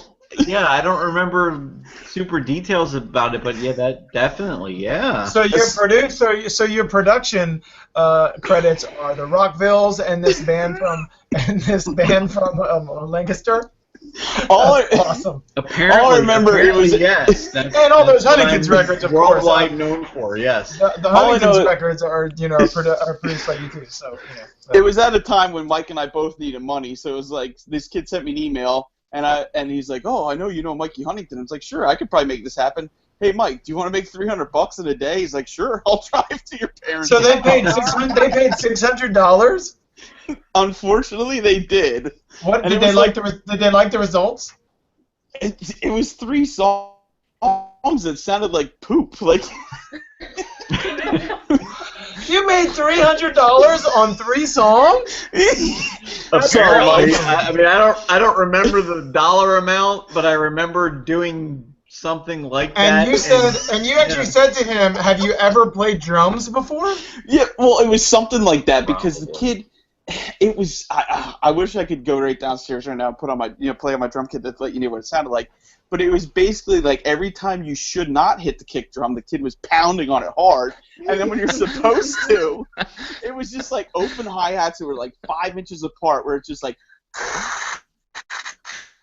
What kind of band was it? It was simple as hard as you could without any like. What kind of band was it? What was their music like? Were they trying to do punk rock or something? It was like Blink-182 meets Good Charlotte, like like. Oh, gross. Yeah. Yeah, it was like pop punk, but yeah, I kind of remember that. Yeah, and they're like, "Yeah, we want you to record us." I was like, "Okay, we'll do that," and we did, and we gave them something. And who knows? Maybe they're out there touring right now. I don't know. Who knows?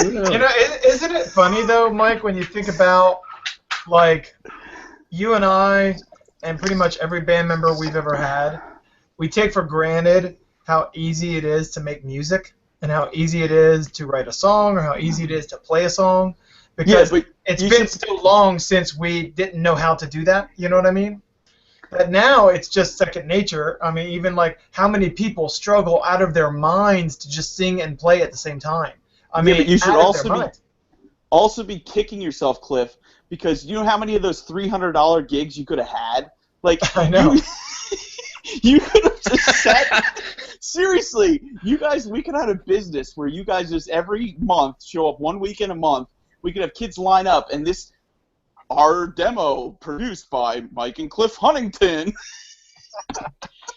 Well, I used to do that stuff for free. I remember the coolest it ever got for me was, I mean, of course, then it became, people used to be like, "Oh, it was mastered by Cliffy Huntington." You know, that was the big thing for a while. But the coolest thing I ever got was a freaking free Strat given to me that I used for years that was already set up like the way I play with the pickup and everything from the Belden's.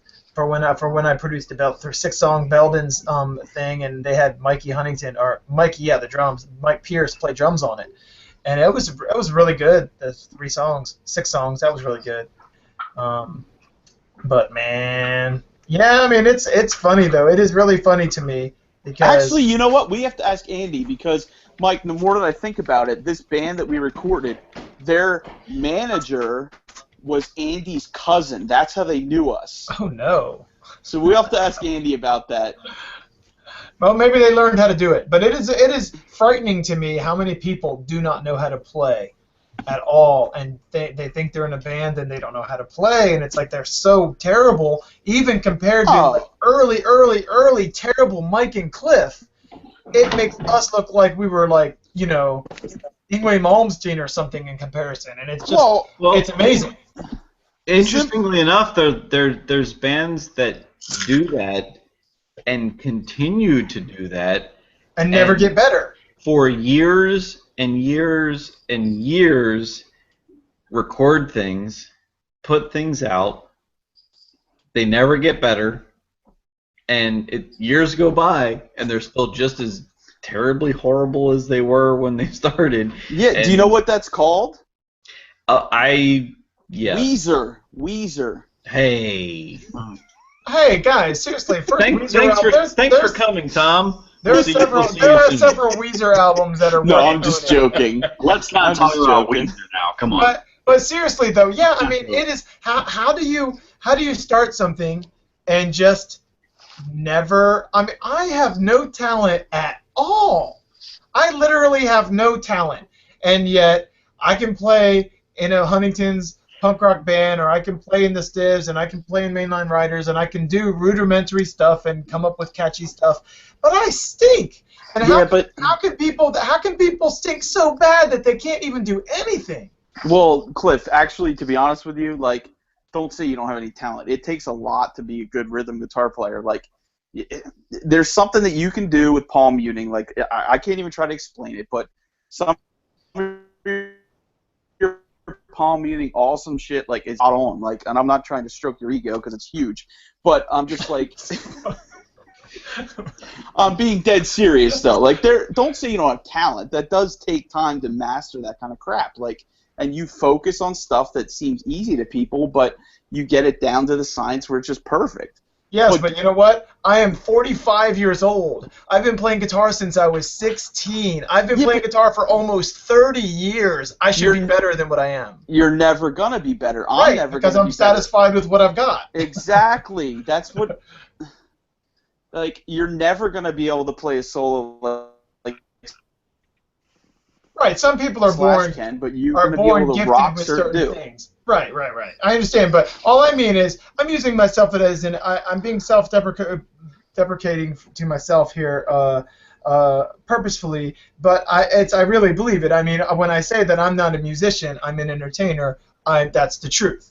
Now I have to write songs. Anytime I get a guitar, I think I'm done playing, and I think I'm all done, and I leave it behind. A couple years later, my wife convinces me to get an acoustic guitar, and I can't help myself. I just start writing songs and everything. That's fine. But it's like, I don't understand how somebody can get a guitar, start playing, spend time with it, and not ever know how to play anything. Or, I mean, I recorded hands full of, like, high school bands and stuff, and you'd hear the kid run through the track one time, run through the guitar part, and they'd be like, all right, I'm ready to record. And you're going to say, well, aren't you going to tune your guitar?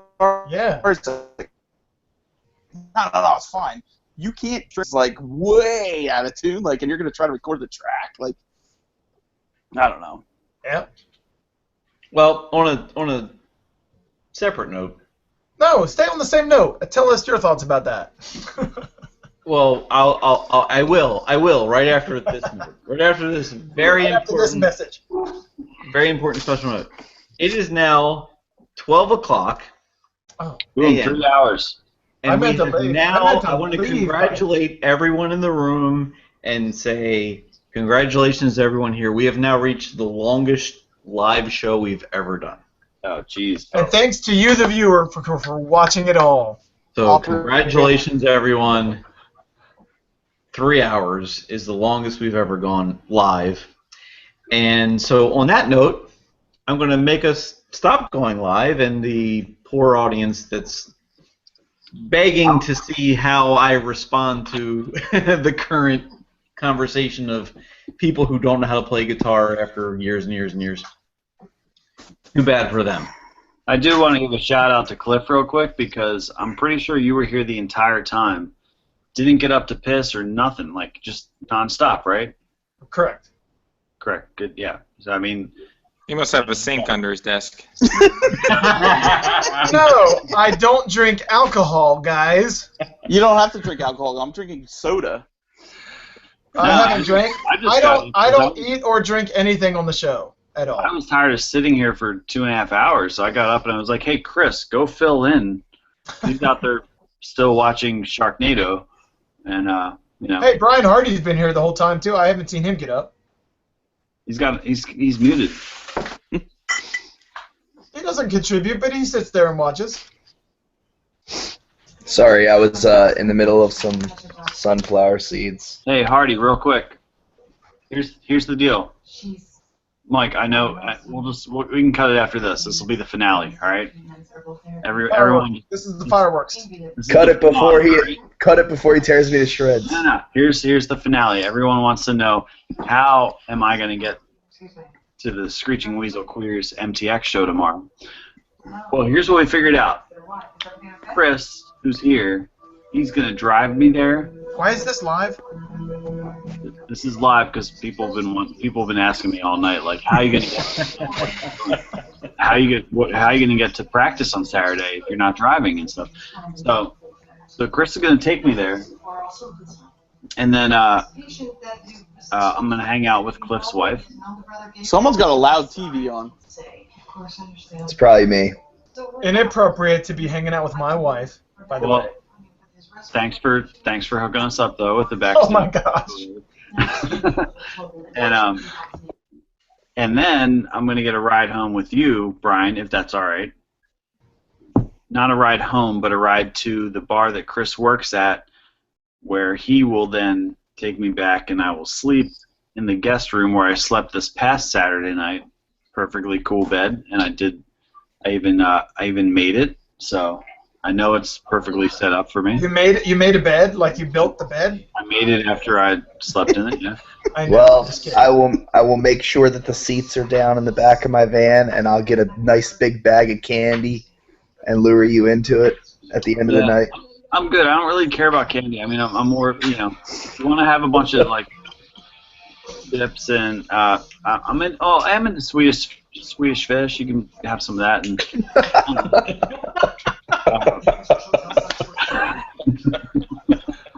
Wow. All right, so I need a ride to. Where do you work, Chris? Ellicott City, I think. All right. Yeah, we're good. Hey, so we're gonna. Josh is gonna meet us at the show, and then. I'm so glad this is still live. We'll take him. Why not? Why not keep this live for the world to see? Why not? I just want to point out that I'm going to be at practice, all right? Something I don't normally do. He's not going to be late. Yeah, because I'm. So then Chris will take me to practice. I'll be there by 2 o'clock. And then, you know, and then I'm just gonna surf. I'll surf back home. I'm gonna get my surfboard, and I'll just paddle my way home. From the harbor, he's gonna surf from the harbor to Ocean City. Great. Awesome. Hey, before we go off the air, Mike, I'll read my Ben Weasel message tonight to you guys. Go for it. It's gonna take me a second to find it. What does this mean? This is Ben Weasel saying, Brian, see you there tomorrow night, and thanks for making the effort. We would be F-word, because is this show PG anymore? I think it got ruined to PG tonight. No, it's past midnight, so we can say F words. Dude, CJ was blowing it out from at 8:40. Okay, we'd be fucked. Yeah. We'd be fucked without fans like you, and as a parent of 3 young kids, I know what a pain in the balls it is to get an evening out with the wife for something like this. Greatly appreciate it. Ben Weasel. It's almost as cool as having Joe Queer in the back of your car singing. It's almost as cool as insulting Joe Queer while he's in the back of your car for singing out of key on a record. I didn't insult him! Oh, you were like, dude, why did you sing out of key? Why are you so out of key? I didn't even hardly know what out of key was. It doesn't matter. It really doesn't matter. It was fun.